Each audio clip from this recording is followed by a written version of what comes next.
നിമ്മി അവരെ ഈ മീറ്റിംഗിലേക്ക് നമുക്ക് കൈകളടിച്ച് സ്വാഗതം ചെയ്യാം. അവർക്ക് ക്രിസ്റ്റി അതുപോലെ സേറ എന്ന 2 കുഞ്ഞുങ്ങളെ കൊടുത്തിട്ടുണ്ട്. അവർ US പഠിക്കുന്നു. നൈജീരിയയിൽ അനുഗ്രഹിക്കപ്പെട്ട നിലയിൽ കർത്താവ് ഉപയോഗിക്കുന്ന ഒരു ദൈവദാസൻ കുടുംബമാണ്.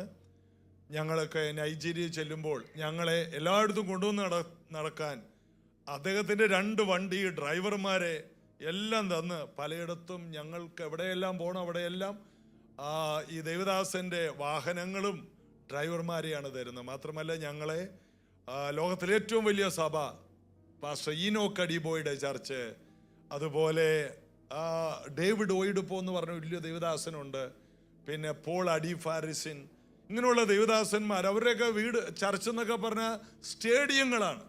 അങ്ങനെയുള്ള ചർച്ചുകളിലോട്ടൊക്കെ ചെല്ലുമ്പോൾ ഈ ദേവദാസന് അവിടെ പ്രത്യേകമായ ഒരു പദവിയുണ്ട്. എല്ലാവരും നൈജീരിയയിലുള്ള ചർച്ചുകളെല്ലാം ബഹുമാനിക്കുന്ന അനുഗ്രഹിക്കപ്പെട്ട ദേവദാസനാണ് ഡോക്ടർ സന്തോഷ് എബ്രഹാം. അനുഗ്രഹിക്കപ്പെട്ട ഒരു അഭിഷിക്തനാണ്. ഇന്ന് നമ്മുടെ കൂടെ ആയിരിക്കുന്നതിൽ ഞാൻ വളരെയധികം സന്തോഷിക്കുന്നു. ഇന്ന് തുറന്നുള്ള സമയം ഞാൻ പാസ്റ്ററോട് പറഞ്ഞു, ഹൃദയത്തിൽ കുറേ അനുഭവങ്ങളൊക്കെ ഉണ്ടാകുമല്ലോ, അതെല്ലാം പറയണം.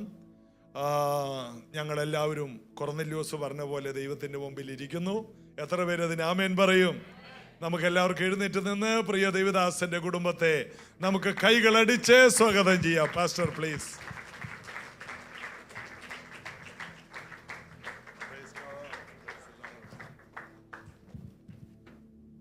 Somebody shout hallelujah. പ്രതീക്ഷയോടെ കടന്നു വന്ന എത്ര പേരുണ്ട്? പ്രതീക്ഷയോടെയാണ് നാം കടന്നു വരുന്നതെങ്കിൽ നമ്മെ തൃപ്തനാക്കാതെ നമ്മുടെ ദൈവം നമ്മെ മടക്കി വിടത്തില്ല. ഒരു നിമിഷം കണ്ണുകളടച്ചൊന്ന് പ്രാർത്ഥിച്ചാട്ട്, കർത്താവേ, നീ വിളിച്ചത് കൊണ്ട് മാത്രമാണ് ഇന്ന് ഞാൻ നിന്റെ സന്നിധിയിൽ വരുവാനായിട്ട് കാരണമായി തീർന്നത്. നീ വിളിച്ചെങ്കിൽ നീ ചിലത് തന്നയക്കുന്ന ദൈവമാണെന്ന് ഞാൻ അറിയുന്നു.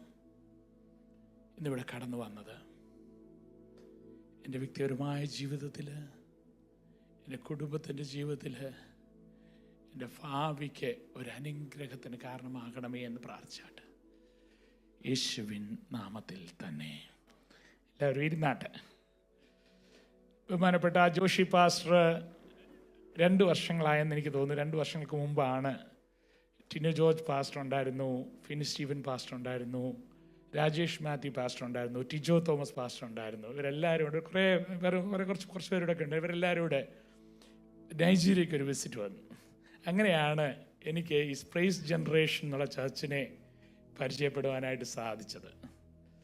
സത്യം പറഞ്ഞാൽ നിങ്ങൾ ഇവിടെ ആരാധിക്കുന്നെങ്കിലും നിങ്ങളിൽ പലരും നൈജീരിയയിൽ മിക്കവാറും എല്ലാ ആഴ്ചയിലും പ്രത്യക്ഷപ്പെടാറുണ്ട്.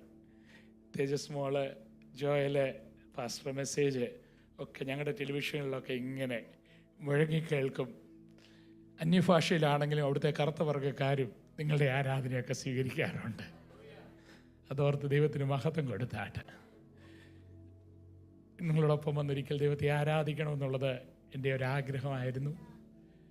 ഇവിടെ വരുവാനും നിങ്ങൾ ഓരോരുത്തരെയും കാണുവാനും അല്പസമയം നിങ്ങളോടൊപ്പം ചെലവഴിക്കുവാനും ദൈവം തന്ന വലിയ അവകാശത്തിനായിട്ട് ഞാൻ ദൈവത്തിന് ആദ്യം തന്നെ സ്തോത്രം ചെയ്യുകയാണ്. ഞാൻ പറഞ്ഞല്ലോ, നമ്മൾ പ്രതീക്ഷയോട് വന്നവരാ അല്ലേ? എന്നാണ് ആദ്യം ഞാൻ എൻകറേജ്മെൻ്റ് ആയിട്ടൊരു വചനം പറയാം. പുറപ്പാട് പുസ്തകം 17-ാം അധ്യായം അതിൻ്റെ 8-ാം വാക്യത്തിൽ പലപ്പോഴും ചിലരെയൊക്കെ മനസ്സിലൊരു സംശയം കാണും. ഇന്ന് ദേവാലയത്തിൽ പോയി 2 മണിക്കൂർ 3 മണിക്കൂർ ഇരുന്ന് കഴിഞ്ഞ് ഞാൻ തിരിച്ചു പോകുമ്പോൾ വലിയ ശരിയാ ഒരു വചനമൊക്കെ കേൾക്കാൻ കഴിയും, അല്ലെങ്കിൽ ദൈവത്തെ ആരാധിക്കാൻ കഴിയും. അതെൻ്റെ ജീവിതത്തിൽ എത്രത്തോളം മാറ്റം വരുത്തും എന്ന് നിങ്ങൾ വിശ്വസിക്കുന്നുണ്ട്? പലർക്കും സംശയം കാണും. പോയി വന്നു കഴിഞ്ഞ കുറേ വർഷങ്ങളായിട്ട് നമ്മൾ ആരാധനയ്ക്ക് വരുന്നവരായിരിക്കാം. നല്ലൊരു ദിവസം, ഇന്നത്തെ ദിവസം എന്ത് മാറ്റം? എത്ര പേർക്ക് ഒരു ആഗ്രഹങ്ങൾ, എൻ്റെ ഒരു ആവശ്യമുണ്ട് എന്ന് പറഞ്ഞൊന്ന് കടന്നു വന്നവർ ദൈവസനിൽ കരങ്ങളൊന്ന് ഉയർത്തിയാട്ട് അവർക്ക് വേണ്ടിയുള്ളൊരു വചനമായി ഞാൻ തരുന്നത്. പുറപ്പാട് പുസ്തകം 17-ാം അധ്യായത്തിൻ്റെ 8-ാം വാക്യത്തിൽ നമ്മൾ കാണുന്നു, പിറ്റേന്നാൾ മോശ, ആരെങ്കിലും ഒരാൾ നോക്കാമോ? Can we go to the verse? പിറ്റേന്നാൾ, പുറപ്പാട് 17:8. റെഫിദീമിൽ വെച്ച് അമാലേക്ക് വന്ന് ഇസ്രായേലിനോട് പുറപ്പാടല്ല, sorry, I made a mistake. സംഖ്യാപുസ്തകം 17 I made a mistake. Numbers 17:8. പിറ്റേന്നാൾ മോശ സാക്ഷ്യകൂടാരത്തിൽ കടന്നപ്പോൾ ലേവി ഗൃഹത്തിനുള്ള അഹരോന്റെ വളി തളിർത്തിരിക്കുന്നത് കണ്ടു. അത് തളിർത്ത് പൂത്ത് ബദാം ഫലം കായ്ച്ചിരുന്നു. പിറ്റേന്നാൾ മോശ സാക്ഷ്യകൂടാരത്തിൽ കടന്നപ്പോൾ, ഇതൊരു സാക്ഷികളുടെ ഒരു കൂടാരമാണ്. ആണോ? വിശ്വസിക്കുന്നുണ്ടോ നിങ്ങൾ? അടുത്തിരിക്കുന്ന ആൾക്കാരം കൊടുത്തൊന്ന് പറഞ്ഞിട്ട് ഞാനൊരു സാക്ഷിയാണെന്ന് പറഞ്ഞിട്ട്. ആരുടെ സാക്ഷിയാണ് നമ്മൾ? ക്രിസ്തുവിൻ്റെ സാക്ഷികളാണ്. എൻ്റെ യേശു ജീവിക്കുന്നതിനാൽ ഞാനും ജീവിക്കുന്നു എന്നുള്ളത് കൊണ്ട് മാത്രമാണ് ഇന്ന് ദൈവത്തെ ആരാധിപ്പാനായിട്ട് നമുക്കിവിടെ കടന്നു വരുവാനായിട്ട് സാധിച്ചത്. അങ്ങനെയെങ്കിൽ പിറ്റേന്നാൾ മോശ സാക്ഷ്യകൂടാരത്തിൽ, നമുക്കെല്ലാം അറിയാവുന്ന കഥയായത്. ആ കഥ അറിയാമോ എല്ലാവർക്കും? ഇസ്രായേൽ ഗ്രഹങ്ങളിലൊക്കെയും എല്ലാവർക്കും തോന്നി ഞാനും വലിയൊരാളാണെന്നൊരു തോന്നൽ വന്നു. അങ്ങനെ വലിയൊരാളാന്ന് തോന്നു കഴിഞ്ഞപ്പോൾ എല്ലാവരോടും എന്തു പറഞ്ഞു, ഓരോ കുലമായി 12 ഗോത്രങ്ങളെ റെപ്രസെന്റ് ചെയ്തുകൊണ്ട് അവരുടെ ഓരോ വടികൾ ദൈവത്തിൻ്റെ ആലയത്തിലേക്ക് കൊണ്ട് വയ്ക്കുവാനായിട്ട് പറഞ്ഞു. നമ്മളെല്ലാം ചിലപ്പോൾ ചിലരെ വേറെ ആരെങ്കിലുമൊക്കെ റെപ്രസെൻ്റ് ചെയ്തു വന്നു തോന്നുന്നവരുണ്ടോ? അതോ നിങ്ങൾ you want to be a representative for your family? നിങ്ങളുടെ കുടുംബത്തിൽ ഞാൻ കാണുന്ന അനേകം സ്ഥലങ്ങൾ ഇനിയും ബാക്കിയുണ്ട്. ഇതൊക്കെ കസരകൾ നിറയാനുണ്ട് അല്ലേ? അത് നിറയാനുള്ള കാരണം എന്താ? നമ്മുടെ കുടുംബത്തിൽ ചിലതൊക്കെ ഇവിടെ എത്തിയിട്ടില്ല. വിശ്വസിക്കുന്നുണ്ടോ? അങ്ങനെയെങ്കിൽ നിങ്ങളെ തന്നെ സമർപ്പിച്ചു. ഞാൻ എൻ്റെ ഒരു കുലത്തിൻ്റെ പ്രതിനിധിയായിട്ട് അവിടെ വന്നിരിക്കുന്നെന്ന് പറഞ്ഞാൽ വിശ്വാസം ഏറ്റെടുത്താട്ട് 12 കുലങ്ങളുടെ പ്രതിനിധിയായി 12 വടികൾ ദൈവസന്നിധിയിൽ വെച്ച് ഒരു രാത്രി ഉണ്ടായിട്ടുണ്ട്. ഇന്ന് പകൽക്കാലം നീ നിന്നെ തന്നെ ഒരു സാക്ഷിയായി ദൈവസന്നിധിയിൽ സമർപ്പിക്കുന്നുവെങ്കിൽ പിറ്റേ ദിവസം രാവിലെ മോശ സാക്ഷ്യ കൂടാരത്തിലേക്ക് കടന്നപ്പോൾ കണ്ടത് അഹറോന്റെ ഒരു വടി അവിടെ ഉണ്ടായിരുന്നു. ഈ അഹറോന്റെ വടി എന്ന് പറയുന്ന കുറെ വർഷങ്ങളായിട്ട് അഹറോൻ കൊണ്ട് നടക്കുന്ന ഒന്നാ. അത് കുറച്ച് നാൾ കഴിയുമ്പോൾ വടിയൊക്കെ കൊണ്ട് നടന്നിട്ടുണ്ടോ? വടിയൊക്കെ കുത്തി ഇങ്ങനെ പോയിട്ടുണ്ടോ എവിടെയെങ്കിലുമൊക്കെ? ആ വടി കുറച്ച് കഴിയുമ്പോൾ എന്ത് പറ്റും? ആദ്യം വെട്ടുന്നുണ്ടെങ്കിൽ ഇച്ചിരി പച്ചപ്പൊക്കെ കാണും. കുറച്ച് നാൾ കഴിയുന്നുണ്ടേ അത് ഉണങ്ങും, അത് വരളും, ഇല്ലേ? അതങ്ങ് ബ്രിട്ടിലാകും. എന്നാൽ ഈ അഹ്റോന്റെ വടി, അഹ്റോൻ മോശയെക്കാളും പ്രായമുള്ള ഒരു മനുഷ്യനായിരുന്നു. അപ്പോൾ ഈ വടി എന്തുമായിരുന്നു? സത്യത്തിൽ കുറേ വർഷങ്ങളായിട്ട് നടന്ന് ഒരു വല്ലാത്ത അവസ്ഥയിലായിരിക്കുന്ന വടിയാണ് കൊണ്ട് വെച്ചിരിക്കുന്ന. നമ്മുടെ അവസ്ഥ തന്നെ നമുക്കറിയാം. ആണോ അല്ലയോ? അതോ നമ്മൾ തളിർത്ത് പൂത്ത് നിൽക്കുന്നവരാണോ? വർഷങ്ങളായിട്ട് പലപ്പോഴും നമ്മൾ തന്നെ ഇത് പലപ്പോഴും ഒരു എന്താ പറയുക, തളിർപ്പൊക്കെ ഇല്ലാതെ വരണ്ട അവസ്ഥയിൽ നിൽക്കുന്ന അവസ്ഥയായിരിക്കാം. എന്നാലും പറഞ്ഞത് മോശയല്ലേ, കൊണ്ടൊന്ന് വെച്ചേക്കാമെന്ന് വിചാരിച്ച് എന്ത് ചെയ്തു? അഹ്റോന് ഒരു രാത്രി കൊണ്ടുവന്ന് തൻ്റെ കുലത്തെ റെപ്രസെൻ്റ് ചെയ്ത് തൻ്റെ വരൾച്ചയൊന്നും മനസ്സിലാക്കാതെ തൻ്റെ അവസ്ഥയെക്കുറിച്ചൊന്നും ചിന്തിക്കാതെ അവനും ആ വടിയും കൊണ്ട് ദൈവസന്നിധിയിൽ വെച്ചു. എനിക്കറിയത്തില്ല നിങ്ങളുടെ അവസ്ഥകൾ എന്താണെന്ന്. എന്നാൽ ഒരു രാത്രി ദൈവസന്നിധിയിൽ ഒരു രാത്രി മാത്രം ആ വടിയിരുന്നപ്പോൾ ഒറ്റ രാത്രി കൊണ്ട് ആ വടി തളിർത്തതായിട്ട് ദൈവവചനം നമ്മളോട് പറയുന്നുണ്ട്. ഒറ്റ രാത്രി കൊണ്ട് ആ വടി പൂത്തതായിട്ട് നമ്മളോട് പറയുന്നുണ്ട്. ഒറ്റ രാത്രി കൊണ്ട് ആ വടിയിൽ നിന്ന് ബദാമിന്റെ ഫലം പുറപ്പെട്ടതായിട്ട് പറയുന്നുണ്ട്. ഒറ്റ രാത്രി കൊണ്ട് ഒരു വടിക്ക് അത്രയും മാറ്റം വരുത്തുവാൻ കഴിയുന്നുവെങ്കിൽ ഇന്ന് നിന്നെ തന്നെ ദൈവസന്നിധിയിൽ സമർപ്പിക്കുമെങ്കിൽ ഒറ്റ ദിവസം കൊണ്ട് നിന്റെ ജീവിതത്തിൽ വലിയ മാറ്റങ്ങൾ തരുവാൻ കഴിവുള്ള ഒരു ദൈവ സാന്നിധ്യം അനുഭവിക്കുന്നവർ ദൈവത്തിന് മഹത്വം കൊടുത്താട്ടെ. അവൻ മതിയായവനാണ്, അവൻ സകലവും ചെയ്യുവാൻ കഴിവുള്ളവനാണ്. കഴിഞ്ഞ കാലങ്ങളിൽ കഴിയാത്തത്, കഴിഞ്ഞ കാലങ്ങളിൽ നടക്കാത്തത് ഇന്നൊരൊറ്റ ദിവസം കൊണ്ട് എന്റെ ജീവിതത്തിൽ പൂർത്തീകരിപ്പാൻ കഴിവുള്ള ഒരു ദൈവത്തെ ഞാൻ അറിയുന്നു എന്ന് പറയുന്ന ഒരു ദൈവത്തിന് മഹത്വം കൊടുത്താട്ടെ. കാരണം അവൻ സകലത്തിലും മതിയായവനാ. അടുത്തിരിക്കുന്ന ആളെ ഒന്ന് കുലുക്കിയിട്ടൊക്കെ പറഞ്ഞാട്ട് അവൻ സകലത്തിലും മതിയായവനാ. നമ്മെ അറിയുന്നതിലുപരി നമ്മെക്കുറിച്ച് അറിയുന്നവൻ്റെ സന്നിധിയിലാണ് നാം വന്നിരിക്കുന്നത്. പലപ്പോഴും നമുക്കുള്ള അണ്ടർസ്റ്റാൻഡിങ്ങും അറിവും ഒക്കെ വളരെ കുറവായല്ലേ? പക്ഷെ അതിനേക്കാൾ അറിയുന്ന ഒരുവൻ, ലോക സ്ഥാപനത്തിന് മുമ്പേ എന്നെ കണ്ടവൻ, എൻ്റെ അവസ്ഥകൾ ഞാൻ അറിയുന്നതിനേക്കാൾ ഉപരി അറിയുന്നവൻ. എനിക്കെൻ്റെ ഇന്നലകളെ അറിയാം, എനിക്കെൻ്റെ ഇന്നിനെ അറിയാം. എനിക്കെന്നാൽ എൻ്റെ നാളകളെ അറിയില്ല. എന്നാൽ എൻ്റെ ഇന്നലകളെയും എൻ്റെ ഇന്നിനെയും എൻ്റെ നാളകളെയും അറിയുന്ന ഒരു ദൈവത്തിൻ്റെ സന്നിധിയിലേക്ക് ഇന്നൊരു പകൽക്കാലം ഞാൻ കടന്നു വന്നുവെങ്കിൽ അവൻ വലിയവനാണ്, അവൻ അത്ഭുതവാനാണ്, അവൻ എനിക്ക് വേണ്ടി നന്മ ചെയ്യുന്നവനാണ്, അവനാൽ അസാധ്യമായത് ഒന്നുമില്ല എന്ന് ഞാൻ അറിയുന്നു. പലപ്പോഴും നമ്മൾ നാളുകൾ ഡിഫൈൻ ചെയ്യുന്നത് എങ്ങനെയാണ്? നമ്മുടെ ഇന്നലത്തെ അനുഭവങ്ങളൊക്കെ നോക്കി, ഇന്നത്തെ സാഹചര്യങ്ങളൊക്കെ നോക്കിയിട്ട് നമ്മൾ നാളെ ഇതിനനുസരിച്ച് അല്ലേ, നമ്മൾ അങ്ങനെ ഒരു പ്രപ്പോർഷനാണ് സാധാരണ കൊണ്ടുവന്നത്. ആണോ അല്ലയോ? നമ്മൾ കടന്ന് നമുക്കൊരു എക്സ്പീരിയൻസ്, നമ്മുടെ ഭയങ്കര എക്സ്പീരിയൻസ് ഉണ്ട് അല്ലേ, ഇത്രയും നാളായിട്ടുള്ള എൻ്റെ എക്സ്പീരിയൻസ്. എന്നാൽ ദൈവസന്നിധിയിൽ വരുമ്പോൾ നമ്മുടെ എക്സ്പീരിയൻസ് ഇന്നലത്തേതും ഇന്നത്തേതുമല്ല ദൈവം നോക്കുന്നത്. അവൻ സാധാരണ നമ്മളൊരു ജോലിയിലൊക്കെ എടുക്കുമ്പോൾ, ആളുകളെ എടുക്കുമ്പോൾ നമ്മളെങ്ങനെ നോക്കുന്നത്? എങ്ങനെയുള്ള ആളുകളെ എടുക്കണേ? എക്സ്പീരിയൻസ് ഉള്ള ആളുകളെ എടുക്കണേ അല്ലേ? ദൈവം എങ്ങനെയുള്ള ആളുകളെ എടുക്കുന്നത് അറിയാമോ? അൺക്വാളിഫൈഡ് ആയിട്ടുള്ള ആളുകളെ എടുത്തിട്ട് അവൻ അങ്ങോട്ട് ക്വാളിഫൈ ചെയ്യും. ഇന്ന് അവൻ നിന്റെ വടിയെ തളിർപ്പിക്കുവാൻ തീരുമാനിച്ചുവെങ്കിൽ അവൻ നിന്റെ അവസ്ഥകളിൽ, നാളുകളിൽ നിനക്ക് ചിന്തിക്കുവാൻ കഴിയാത്ത, നിനക്ക് നനയ്ക്കുവാൻ കഴിയാത്ത, നിനക്ക് സ്വപ്നം കാണുവാൻ കഴിയുന്നതിൽ ഉപരി ഒരു നന്മയിലേക്ക് നയിപ്പാനായിട്ട് അവൻ നിന്നെ തിരഞ്ഞെടുത്തത്. ആ ദൈവത്തിൻ്റെ ഒരു മഹത്വം കൊടുത്താട്ടെ. അങ്ങനെയെങ്കിൽ ദൈവത്തിൽ നമ്മൾ ഒന്നിച്ച് ഷെയർ ചെയ്യുവാനായിട്ട് ആഗ്രഹിക്കുന്ന ഒരു കാര്യം, യേശു ക്രിസ്തു ലോകത്തിൽ വന്നു, നമുക്ക് വേണ്ടി മരിച്ചു, അവൻ ഉയർത്തെഴുന്നേറ്റു നമ്മൾ വിശ്വസിക്കുന്നുണ്ട് അല്ലേ? യേശു ക്രിസ്തു എത്ര വർഷം നമ്മുടെ കൂട്ടത്തിൽ സഞ്ചരിച്ച് നമ്മോട് പഠിപ്പിച്ചു? 3.5 വർഷക്കാലം അല്ലേ? നമ്മൾ വിശ്വസിക്കുന്നുണ്ടല്ലോ അത്. യേശു 30 വയസ്സം വരെ, 33 വയസ്സ് വരെ ജീവിച്ചെങ്കിൽ 30 വർഷം യേശു ലോകത്തിലായിരുന്നു. അതിനുശേഷം 3.5 വർഷം തന്നെ സുവിശേഷ വേല ചെയ്തു. 3.5 വർഷം കഴിഞ്ഞപ്പോൾ യേശു ക്രിസ്തു തിരിച്ച് സ്വർഗത്തിലേക്ക് പോയി. ആണോ അല്ലയോ? എന്നാൽ വേദപുസ്തകത്തിൽ ഒരു പ്രത്യേക കാലഘട്ടമുണ്ട്. അതായത് പാസ്റ്റർ ഇപ്പം പറഞ്ഞു അവസാനത്തെ 50 ദിവസങ്ങൾ, ലാസ്റ്റ് 50 ഡേയ്സിൻ്റെ പ്രേയറിനെ കുറിച്ച് നിങ്ങളോട് പറഞ്ഞു. ഒരു പെന്തിക്കോസ്ത് നാളെന്ന് പറയുമ്പോൾ 50 ദിവസത്തെ ഒരു പ്രത്യേകത. അപ്പോൾ ഈ 50 ദിവസം നടന്ന എങ്ങനെയാണ് ഞാൻ ഇതിനെക്കുറിച്ച് നോക്കിയപ്പോൾ യേശു ക്രിസ്തു നമ്മളൊന്ന് വായിക്കുക, നമുക്കെല്ലാം അറിയാവുന്നത്. എന്നാൽ ഞാൻ ഒന്നുകൂടെ ഒന്ന് പറയുകയാണ്. യേശു ക്രിസ്തുവിൻ്റെ പ്രത്യേകത എന്ന് പറഞ്ഞാൽ 3.5 വർഷം യേശു ക്രിസ്തു എന്ത് ചെയ്തു? ലോകത്തിൽ എല്ലാവരുടെയും കൂടെ നടന്ന് എല്ലാവരോടും നല്ല കാര്യങ്ങളൊക്കെ പറഞ്ഞു കൊടുത്ത് എല്ലാം പഠിപ്പിച്ചു അല്ലേ? അതിനുശേഷം യേശു ക്രിസ്തു മരിച്ചു, യേശു ക്രിസ്തുവിനെ അടക്കി, യേശു ക്രിസ്തു 3-ാം ദിവസം ഉയർത്തെഴുന്നേറ്റ് യേശു നേരെ സ്വർഗത്തിലേക്ക് പോയോ? പോയില്ല. എന്താ ചെയ്തേ?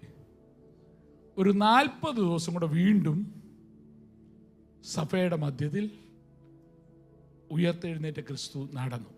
മനസ്സിലാകുന്നുണ്ടോ ഞാൻ പറയുന്നേ? യേശു ക്രിസ്തു മരിച്ച് ഉയർത്തെഴുന്നേറ്റ ശേഷം ഉയർത്തെഴുന്നേറ്റ് അവിടുന്ന് ഡയറക്റ്റ് അങ്ങ് പോവായിരുന്നോ? അല്ല, നമുക്കറിയാം മറിയയും തൻ്റെ സഹോദരിമാരും എല്ലാം കൂടെ അവിടെ ചെന്ന് നോക്കിയപ്പോൾ കല്ലുരുട്ടി മാറ്റിയിരിക്കുന്ന കണ്ടു. അവിടെ എന്ത് കണ്ടു? യേശുവിനെ കണ്ടില്ല. അവരാദ്യം പേടിച്ചു. അപ്പം ദൂതൻ അവരോട് പ്രത്യക്ഷപ്പെട്ട് പറഞ്ഞു, നിങ്ങൾ അവൻ ഉയർത്തെഴുന്നേറ്റിരിക്കുന്നു, പേടിക്കണ്ട എന്ന് പറഞ്ഞു. പിന്നെ മറിയയ്ക്ക് പ്രത്യക്ഷനായി. മറിയ പോയി ശിഷ്യന്മാരെ വിളിച്ചുകൊണ്ട് വന്നു. ശിഷ്യന്മാർ വന്ന് കണ്ടിട്ട് അവരും എന്തു ചെയ്തു? വിശ്വസിച്ചു. യേശു ക്രിസ്തു അവിടെ അവൻ പറഞ്ഞ പോലെ അവൻ ഉയർത്തെഴുന്നേറ്റുന്നു. പക്ഷേ അങ്ങനെ ഉയർത്തെഴുന്നേറ്റ യേശു, അങ്ങനെ അവിടുന്ന് സ്വർഗത്തിലേക്ക് പോയ യേശുവിനെ അല്ല വേദപുസ്തകം നമ്മളെ പരിചയപ്പെടുത്തുന്നത്. അതിനുശേഷം വീണ്ടും ഒരു 40 ദിവസം, നമുക്കെല്ലാം അറിയാവുന്നതല്ലേ അത്, 40 ദിവസം വീണ്ടും ഈ തൻ്റെ ശിഷ്യന്മാരോട് കൂടെ, തന്നിൽ വിശ്വസിച്ചവരോട് കൂടെ നിന്ന് അവൻ ദൈവപുത്രനെ തെളിയിക്കുകയും അവനോട് പിന്നെയും സുവിശേഷം പറഞ്ഞിട്ട് പോയതായിട്ടാണ് ആ പറഞ്ഞ ചില കാര്യങ്ങളാണ് നിങ്ങളോട് നമുക്ക് ഒന്നിച്ച് ഷെയർ ചെയ്യുവാനായിട്ട് ഞാൻ ആഗ്രഹിക്കുന്നത്. സന്തോഷമുണ്ടോ? ഞാൻ പോസ്റ്റ് ഗ്രാജുവേഷൻ പഠിച്ച് ഇവിടെ ഡിഗ്രി പഠിച്ച നാട്ടിലാണ്. ഞാൻ പോസ്റ്റ് ഗ്രാജുവേഷൻ പഠിച്ച ബോംബെയിലാണ്. അപ്പം അന്ന് ഇപ്പോഴത്തെ കാലമൊന്നുമല്ല, യങ് ജനറേഷൻ ഒന്നും അറിയത്തില്ല. അന്ന് ജയന്തി ചേർന്ന ട്രെയിൻ മാത്രമേ ഉള്ളായിരുന്നു. ബോംബെ, കേരളത്തിൽ നമ്മുടെ ചെങ്ങന്നൂരിൽ നിന്ന്, എൻ്റെ വീട് അടൂരാണ്, ചെങ്ങന്നൂരിൽ നിന്ന് ബോംബെയിലേക്ക് പോകാനായിട്ട്. അപ്പം അന്ന് എൻ്റെ പപ്പാ മമ്മിയൊക്കെ എന്നെ റെയിൽവേ സ്റ്റേഷൻ കൊണ്ടുവിടാൻ നേരം, അന്ന് ഇന്നത്തെ കാലം പോലൊന്നും അല്ല, ഇമെയിലും ന്യൂ ജനറേഷൻ മൊബൈലും ഒന്നും ഇല്ലായിരുന്നു. അപ്പോൾ ട്രെയിനിലോട്ട് കയറുന്നുണ്ടെങ്കിൽ പറയും, ട്രെയിൻ മൂവ് ചെയ്യുന്നതിന് മുമ്പും ആ ജനലിൽ കൂടെ ഇന്ന് 1-2 കാര്യങ്ങളൊക്കെ പറയുമായിരുന്നു. പഠിക്കണേടാ, കറങ്ങി നടക്കരുത്, ആ തെറ്റായ കൂട്ടുകെട്ടിലൊന്നും പോയി ചേരരുതേ. 10-20 വർഷം എന്നെ പഠിപ്പിച്ച് അത്രയൊക്കെ പറഞ്ഞൊക്കെ തന്നതാ. എന്നാലും ആ ട്രെയിനിലോട്ട് കയറുന്നുണ്ടേ ഒരു പറച്ചിൽ അങ്ങനെയൊക്കെ പറഞ്ഞിട്ടുണ്ടോ? പപ്പന്മാരൊക്കെ അങ്ങനെ പറയാറുണ്ടോ? നമ്മൾ അവസാനം എങ്ങനെയുള്ള കാര്യങ്ങൾ അവസാനം പറയുന്നേ? നമ്മളൊരു യാത്രയ്ക്ക് പോകുന്നുണ്ടേ, അപ്പോൾ ആരെങ്കിലും പോകുന്നുണ്ട്, എന്തോ അവസാനം പറയുന്നത് എന്തൊക്കെയുള്ള കാര്യങ്ങളായിരിക്കും? ഏറ്റവും ഇമ്പോർട്ടൻ്റ് തോന്നിക്കുന്ന ചില കാര്യങ്ങളാണ് അവസാനമായിട്ട് പറയുന്നത്. ആണോ അല്ലയോ? നമ്മൾ പരീക്ഷ എഴുതാനായിട്ട് കയറുമ്പം ആ പരീക്ഷയുടെ ചില കണ്ടില്ല, എനിക്കറിയത്തില്ല, നിങ്ങളൊക്കെ ചിലപ്പം എക്സലൻ്റ് ആയിരിക്കും. ചില കുഞ്ഞുങ്ങളൊക്കെ ഈ പരീക്ഷ കയറുന്നു അന്നേരം പുസ്തകം എടുത്തൊരു ഒരു നോട്ടം ഉണ്ടോ? നോക്കാറുണ്ടോ അങ്ങനെ? എന്താ നോക്കുന്നേ? അവസാനം എന്തു പറയുന്നത്, ആ ഒരു ഇമ്പോർട്ടൻ്റ് ആയുള്ള കാര്യങ്ങൾ ഒന്നുകൂടെ ഒന്ന് നോക്കുമെന്ന് പറയും. ആണോ? നിങ്ങൾക്ക് എത്ര പേർക്ക് സെറീന വില്യംസിനെ അറിയാം? സെറീന വില്യംസ് ടെന്നീസ് കളിക്കാരി അറിയിട്ടുണ്ടോ? She's one of the biggest tennis player, ഏറ്റവും വലിയ ടെന്നീസ് പ്ലെയറാണ്. ഈ ടെന്നീസ് പുള്ളിക്കാരെ കുറിച്ച് ഒരു കഥ ഞാനിങ്ങനെ കേട്ടിട്ടുണ്ട്. ഈ പുള്ളിക്കാരി ടെന്നീസ് കളിക്കാനായിട്ട് ഇറങ്ങുന്നുണ്ട്. ഒരു കൊച്ചു പേപ്പർ എടുത്തിട്ട് ഇങ്ങനെ നോക്കും. കൊച്ചു പേപ്പർ എടുത്തിട്ട് ഒരു തുണ്ട് പേപ്പർ, ഈ ശരിയല്ല അങ്ങനെ പറയുന്നത്, എന്നാൽ ഈ പരീക്ഷയ്ക്ക് ചിലർ ഈ തുണ്ട് പേപ്പർ കൊണ്ടുവന്ന് ഒരു കൊച്ചു പേപ്പർ എഴുതിയൊരു കാര്യം എടുത്ത് ഇങ്ങനെ നോക്കും. അപ്പം പുള്ളിക്കാരി ആദ്യം കളിച്ച് സെറീന വില്യംസ് എന്തുവായി ലോകത്തിലെ ഏറ്റവും വലിയൊരു ടെന്നീസ് പ്ലെയറായിട്ട് മാറി. ആ മാറിയപ്പോഴും പുള്ളിക്കാരി എന്ത് ചെയ്യും, അവസാനം കളിക്കാൻ ഇറങ്ങുന്നു, ഈ കൊച്ചു പേപ്പർ എടുത്ത് ഇങ്ങനെ ഒന്ന് നോക്കും. അപ്പോൾ ആരിലൊക്കെ ചിലർ വിചാരിച്ചാൽ പുള്ളിക്കാരി വല്ല കൊച്ചു പ്രാർത്ഥന വല്ലതും, ചിലർക്ക് പണ്ട് നമുക്ക് ചിലർക്കൊക്കെ പണ്ട് ആരിലൊക്കെ കൊച്ചു പ്രാർത്ഥനയൊക്കെ എഴുതി തന്നിട്ടുണ്ട്, ഓർക്കുന്നുണ്ടോ? ഈ ഒരു പ്രാർത്ഥന പ്രാർത്ഥിച്ചാൽ മതി, അല്ല പ്രാർത്ഥിച്ച ചില കാര്യം, ചില പ്രാർത്ഥിച്ച അഭിയാനം ഉണ്ടെങ്കിൽ ഇതും കൊണ്ട് എഴുതിയാൽ പരീക്ഷ ശരിയാവും, അല്ല ചില കാര്യങ്ങൾ ചിലർക്കും കിട്ടിയ ചില സാധനങ്ങൾ എന്നൊക്കെ പറഞ്ഞാൽ വിചാരിക്കും എന്ന് പറഞ്ഞാൽ വല്ല പ്രാർത്ഥനയായിരിക്കും. ചാരൻ ഒരിക്കൽ ചോദിച്ചു, എന്താണ് ഈ അവസാനമായിട്ട് നോക്കുന്നതെന്ന്. അപ്പം പുള്ളിക്കാർ പറഞ്ഞു ഒരു കഥ ഇങ്ങനെയാണ് അതിൻ്റെ. പുള്ളിക്കാർ പറഞ്ഞു, ഞാൻ പണ്ട് ടെന്നീസ് കളിക്കാൻ തുടങ്ങിയ കാലത്ത് ഞാൻ ഈ ബാഡ്മിൻ്റൻ്റെ റാക്കറ്റ് പിടിക്കുന്ന രീതി ശരിയല്ലായിരുന്നു. നമ്മളിപ്പോൾ ഇപ്പോൾ ഇത് പിടിക്കുകയാണെങ്കിൽ ഇങ്ങനെ വേണേൽ പിടിക്കാം, അല്ലെ ഇങ്ങനെ വേണേൽ പിടിക്കാം, നമുക്ക് വിരലുകൾ അങ്ങോട്ടും ഇങ്ങോട്ടും മാറും അല്ലേ. അതിപ്പം നല്ല പ്രൊഫഷണലായിട്ടൊക്കെ ഇപ്പം തേജസ് മോളോടും ഒക്കെ ചോദിച്ചു കഴിഞ്ഞാൽ അവർക്കറിയാം ഈ മൈക്ക് എത്ര അടുപ്പിച്ച് പിടിക്കണം, എത്ര ദൂരെ പിടിക്കണം എന്നൊക്കെ അവർക്കറിയാം. എന്ന് പറഞ്ഞ പോലെ അതിൻ്റെ പ്രൊഫഷണലിസത്തിലേക്ക് വരുമ്പോൾ അത് ഒത്തിരി മാറ്റർ ചെയ്യും, ആ ചെറിയ ആംഗിളുകളും ചെറിയ ആ ഡിസ്റ്റൻസും കാര്യങ്ങളൊക്കെ. അപ്പോൾ ഈ ബാഡ്മിൻ്റൻ്റെ ബാറ്റ് പിടിക്കുന്ന ഫിംഗർ പിടിക്കുന്നതിൻ്റെ അകത്ത് എനിക്ക് ആദ്യം കൊച്ചു മിസ്റ്റേക്ക് ഉണ്ടായിരുന്നു. അന്ന് എൻ്റെ കോച്ച് എനിക്ക് പറഞ്ഞു തന്നു, ഫിംഗർ വെക്കുന്നുണ്ട്, ഈ ബാറ്റിന് വേണ്ടി ബാറ്റ് പിടിക്കുന്നുണ്ട് ഇങ്ങനെ പിടിച്ച് വേണം കളിക്കാനെന്ന്, ബാറ്റ് ഹോൾഡ് ചെയ്യാനെന്ന് പഠിപ്പിച്ചു. അപ്പം സെറീന വില്യംസ് ഏറ്റവും വലുതാകുമ്പോഴും പുള്ളിക്കാരിക്ക് അത് മാറ്റിയെടുക്കാനായിട്ട് വലിയ പ്രയാസമായിരുന്നു. കാര്യം പുള്ളിക്കാരുടെ ഒരു ശൈലി, പിടിച്ചുകൊണ്ടിരുന്ന ഒരു ശൈലി നിന്ന് ഇത്രയും വലിയ പ്ലെയറായിട്ടും ആ കറക്റ്റ് പൊസിഷനെ പിടിക്കണമെന്നുണ്ട്. ഒന്നുകൂടെ അത് നോക്കിയെടുത്ത് വായിക്കുമ്പം പുള്ളിക്കാരിക്ക് ഒന്നുകൂടെ ഒരു ഉറപ്പായി. എന്തിനാ ഇത് പറയുന്നത് പറഞ്ഞാൽ, എന്ന് പറഞ്ഞ പോലെ യേശു ക്രിസ്തു 40 ദിവസം വീണ്ടും പ്രത്യക്ഷപ്പെട്ട് അവരോട് പറഞ്ഞ കാര്യങ്ങൾ തീർച്ചയായിട്ടും ഏറ്റവും ഇമ്പോർട്ടൻ്റ് ആയിട്ടുള്ള കാര്യങ്ങളായിരിക്കും അല്ലേ. അതിൽ ചില കാര്യങ്ങളാണ് നമുക്കൊന്നിച്ച് ചിന്തിക്കണമെന്ന് ഞാൻ ആഗ്രഹിക്കുന്നത്. നിങ്ങൾ തയ്യാറാണോ അതിലേക്ക് പോകാനായിട്ട്? അങ്ങനെയെങ്കിൽ അത് യേശു ആരിലേക്കാണ്? യേശു ലോകത്തിലേക്ക് വന്നപ്പോൾ അവൻ എങ്ങനെയുള്ള ആളുകൾക്ക് വേണ്ടിയാണ് വന്നത്? ശിഷ്യന്മാരെ ചേർക്കുവാനായിട്ടാണ് വന്നത്. ക്യാൻ വി ഗോ ടു മർക്കോസിൻ്റെ സുവിശേഷം 3-ാം അധ്യായം അതിൻ്റെ 14-15 വാക്യങ്ങൾ. അതായത് എങ്ങനെയുള്ള ആളുകൾക്ക് വേണ്ടിയാണ് യേശു വന്നത്, അല്ലെ എങ്ങനെയുള്ള ആളുകളെ, ശിഷ്യന്മാരെ ചേർക്കുവാനായിട്ടാണ് യേശു ലോകത്തിലേക്ക് വന്നത്. ആണോ അല്ലയോ? നമ്മളല്ലേ യേശുവിൻ്റെ ശിഷ്യന്മാരാണോ? 40 ദിവസം യേശു ഉയർത്തെഴുന്നേറ്റ് ഇവരോട് ശിഷ്യന്മാരുടെ കൂടെ നടന്നപ്പോൾ കുറേ പുതിയ ശിഷ്യന്മാരെ കൂടെ ആഡ് ചെയ്യാൻ വേണ്ടിയാണോ വന്നത്? അല്ല. ആണോ അല്ലയോ? തൻ്റേതായ ആളുകളോട് അല്ലേ. ഇപ്പോൾ നമ്മളിപ്പോൾ പറഞ്ഞ ട്രെയിനിൽ കയറുന്നുണ്ട്, ആ ട്രെയിനിൽ തന്നെ കുറേ അനേക പിള്ളേർ കാണും. എൻ്റെ പപ്പ പോയി മറ്റേ അയലോകത്ത് അപ്പുറത്ത് ഒരു കൊച്ചിനെ കണ്ടാൽ കൊച്ചിനോട് പറയുമ്പോൾ, മോനെ എടാ നീ അവിടെ പോയി കള്ളൊന്നും കുടിക്കരുത്, നന്നായിട്ട് പഠിച്ചോണം ഞാൻ പറയുമ്പോൾ ആരും വല്ലതും പറയാറുണ്ടോ? ആരോടെ പറയത്തുള്ളൂ? നമ്മളോട്, നമ്മുടേതെന്ന് തോന്നിയ ആളുകളോട് മാത്രമേ ഇങ്ങനത്തെ കാര്യങ്ങളൊക്കെ പറയത്തുള്ളൂ. അപ്പോൾ രണ്ടും തമ്മിലൊരു വ്യത്യാസം. യേശുക്രിസ്തു 3.5 വർഷം വന്നപ്പോഴത്തെ ഒരു വ്യത്യാസം എന്ന് പറയുന്നത് നമ്മെ എല്ലാം ശിഷ്യന്മാരാക്കുവാനായിട്ട്. ഒന്ന് വായിച്ചാട്ട്, ആരെങ്കിലും വായിച്ചാട്ട് മാർക്ക് 3:14-15. അവൻ തന്നോടുകൂടെ ഇരിപ്പാനും. ഇപ്പോൾ പാസ്റ്റർ നമ്മളോട് ഓൾറെഡി പറഞ്ഞു കഴിഞ്ഞു എന്തിനു വേണ്ടിയാണ് യേശു ലോകത്തിൽ വന്ന് ശിഷ്യന്മാരെ ചേർത്തത്. ഇപ്പോൾ പാസ്റ്റർ നിങ്ങൾക്ക് നിങ്ങളുടെ ചർച്ചിലേക്ക് വരണം, അല്ലെങ്കിൽ എൻ്റെ കൂടെ നിങ്ങൾ എൻ്റെ ചർച്ച് മെമ്പേഴ്സ് ആയിരിക്കണമെന്ന് പറയുമ്പോൾ എന്ന് പറയുന്നത് ഒരു ക്ലോസ്നെസ്സിലേക്ക് വിളിക്കാൻ അല്ലേ. ഒന്നാമത് പാസ്റ്റർ ഇന്ന് ഓൾറെഡി പറഞ്ഞു കഴിഞ്ഞു, നമ്മൾ യേശു ക്രിസ്തു ശിഷ്യന്മാരെ വിളിച്ച ഒന്നാമത്തെ റീസൺ എന്തായിരുന്നു? തന്നോടുകൂടെ ആയിരിക്കാൻ. നമ്മെ അതിനു വേണ്ടിയാണോ യേശു വിളിച്ചത്? ദൈവത്തോടൊപ്പം ആയിരിക്കാനാണോ വിളിച്ചത്? ഒപ്പം ആയിരിക്കുന്നതിൻ്റെ പ്രത്യേകത എന്താ? ഒരാളുടെ കൂടായിരിക്കുമുള്ള പ്രത്യേകത എന്താ? ഒരു ക്ലോസ്നെസ് വരും. ആണോ അല്ലയോ? അല്ലേ, ആളുമായിട്ടൊരു വ്യക്തിപരമായ ബന്ധം വരും. മലയാളം ഞങ്ങളുടെ നാട്ടിലൊക്കെ പറയുന്നൊരു ചൊല്ലുണ്ട്, ഈ കൂടെ കിടക്കുന്നവനെ പനി അറിയത്തുള്ളൂ. നിങ്ങൾ ഇവിടെ പറയാറുണ്ടോ? ആലപ്പുഴ പറയാറുണ്ടോ അങ്ങനെ? കൂടെ കിടക്കുന്ന ആക്കെ അറിയത്തുള്ളൂ ഇയാളുടെ പനി എത്ര ഉണ്ടെന്ന്. അപ്പം അടുത്ത് നിൽക്കുന്ന ആളുകൾക്ക് ആ ഒരു ക്ലോസ്നെസ്, യേശുവിനോട് കൂടി അടുത്ത് നിൽക്കുമ്പോൾ നമ്മളും യേശുവും തമ്മിൽ ഒരു വലിയ ബന്ധം ഉളവാകുന്നതായിട്ട് കാണുവാൻ സാധിക്കുന്നുണ്ട്. അങ്ങനെ ദൈവം നിങ്ങളെ വിളിച്ചു എന്ന് വിശ്വസിക്കുന്നെങ്കിൽ ദൈവത്തിൻ്റെ ഒരു മഹത്വം കൊടുത്താട്ട്. അതോ ഞായറാഴ്ച വന്ന് പാസ്റ്റർ പറയുന്നു, അല്ലെ ആരാണ്ടൊക്കെ പറയുന്നു, അതൊക്കെ കേട്ടിട്ട് മടങ്ങിപ്പോകുന്ന അവസ്ഥയാണോ? അതോ ഞാനും യേശുവും തമ്മിലൊരു ബന്ധമുണ്ടോ? യേശു വിളിച്ചത് അതിനു വേണ്ടിയാണ്. ഞാനും എൻ്റെ യേശുവും തമ്മിലൊരു ബന്ധമുണ്ട്. കഴിഞ്ഞ നാളുകളിൽ ഉണ്ടായാലുപരി ഒരു ബന്ധം. ഈ കാലങ്ങൾ ദൈവമേ നീയുമായിട്ട് ബലപ്പെടുത്തുവാൻ, ഉണ്ടാക്കുവാൻ എന്നെ സമർപ്പിക്കുന്നു എന്നൊന്ന് പറഞ്ഞാട്ട് അവൻ നമ്മളുമായിട്ടൊരു ബന്ധം ഉളവാക്കുന്നവനാണ്. ഈ ബന്ധം ഉളവാകുമ്പോണ്ടാകുന്ന രണ്ടാമത്തെ പ്രത്യേകത എന്താണെന്നറിയാമോ? ക്ലോസ്നെസ് വന്നു കഴിയുമ്പോൾ എന്തുവാകും? ഒരു ട്രെയിനിങ് നടക്കും. അതിൻ്റെ അകത്ത് നടക്കത്തില്ലയോ? ഇപ്പം നമ്മളിപ്പോൾ കുറച്ച് ദിവസം ഞാൻ പറഞ്ഞു ഇവരെല്ലാം കൂടെ ജോഷി പാസ്റ്ററോട് ഞാൻ കുറച്ച് ദിവസം നടക്കുകയാണെങ്കിൽ അന്ന് എനിക്ക് വന്നപ്പോൾ നല്ലൊരു അഡ്വൈസാണ്, സന്തോഷമായി. ഈ മധ്യപ്രദേശമൊക്കെ കുറച്ചുകൂടെ ഒക്കെ ഒന്ന് കുറയ്ക്കണമെന്ന്. എന്നല്ലേ ഞങ്ങൾ ജോഷി എന്നോട് പറഞ്ഞു ഞാൻ എക്സസൈസൊക്കെ ചെയ്യും. ഞാൻ കള്ളനെ എക്സസൈസും ചെയ്യാറില്ല അധികം. അപ്പം ജോഷി എന്നോട് എക്സസൈസൊക്കെ ചെയ്യണം. ഞാൻ വിചാരിച്ച ഒരു 2 മാസം ജോഷി പാസ്റ്റർ കൂടെ അങ്ങ് താമസിക്കാൻ തീരുമാനിച്ചു കഴിഞ്ഞാൽ അറിഞ്ഞോ അറിയാതെ എന്നെക്കൊണ്ട് കുറച്ചൊക്കെ എക്സസൈസൊക്കെ ചെയ്യിക്കും. ഞാൻ കണ്ടു നിങ്ങൾക്ക് തന്ന പേപ്പറിൻ്റെ അകത്ത് എല്ലാ ദിവസവും എത്ര മിനിറ്റ് എക്സസൈസ് ചെയ്യണമെന്ന് എഴുതിയിരിക്കുന്നേ. നിങ്ങൾക്ക് കിട്ടിയില്ല പേപ്പർ? എത്ര മിനിറ്റ് എക്സസൈസ് ചെയ്യണമെന്ന് എഴുതിയിരിക്കുന്നേ? 15 മിനിറ്റ്സ് ആണോ? ഞാൻ കണ്ട ഡെയിലി എത്ര മിനിറ്റ്സ്? ഞാൻ 15 മിനിറ്റ്സ് ആണെന്ന് തോന്നുന്നു. ഞാൻ I did not see the exact timing. അത്രയും മിനിറ്റ് എക്സസൈസ്. സാധാരണ ചർച്ചുകളിൽ കേൾക്കാത്ത ഒരു കാര്യമാണ് ഞാൻ കേട്ടെ. എല്ലാവരും എക്സസൈസ് ചെയ്യണമെന്ന് അല്ലേ? ഒരു ട്രെയിനിങ് കൂടെ കൊടുക്കുന്ന ഒരു ദൈവം. അപ്പം യേശുവിനോട് കൂടെ നിന്ന് എന്ത് പറ്റും? നമ്മുടെ യേശു നമുക്ക് ട്രെയിനിങ് കൂടെ തരുന്ന ദൈവമാണ്. യേശുവിൻ്റെ ഒരു പ്രത്യേകത എന്താണെന്നറിയാമോ? അത് മൂന്നാമത്തെ ഒരു ട്രാൻസ്ഫോർമേഷൻ, നമ്മളൊരു മാറ്റം വരുത്തുവാൻ കഴിവുള്ളവനാണ് യേശു. അപ്പോൾ യേശു എന്തിനു വേണ്ടിയാണ് തന്നോട് കൂടെ ആയിരിക്കാനായിട്ട് വിളിച്ചത്?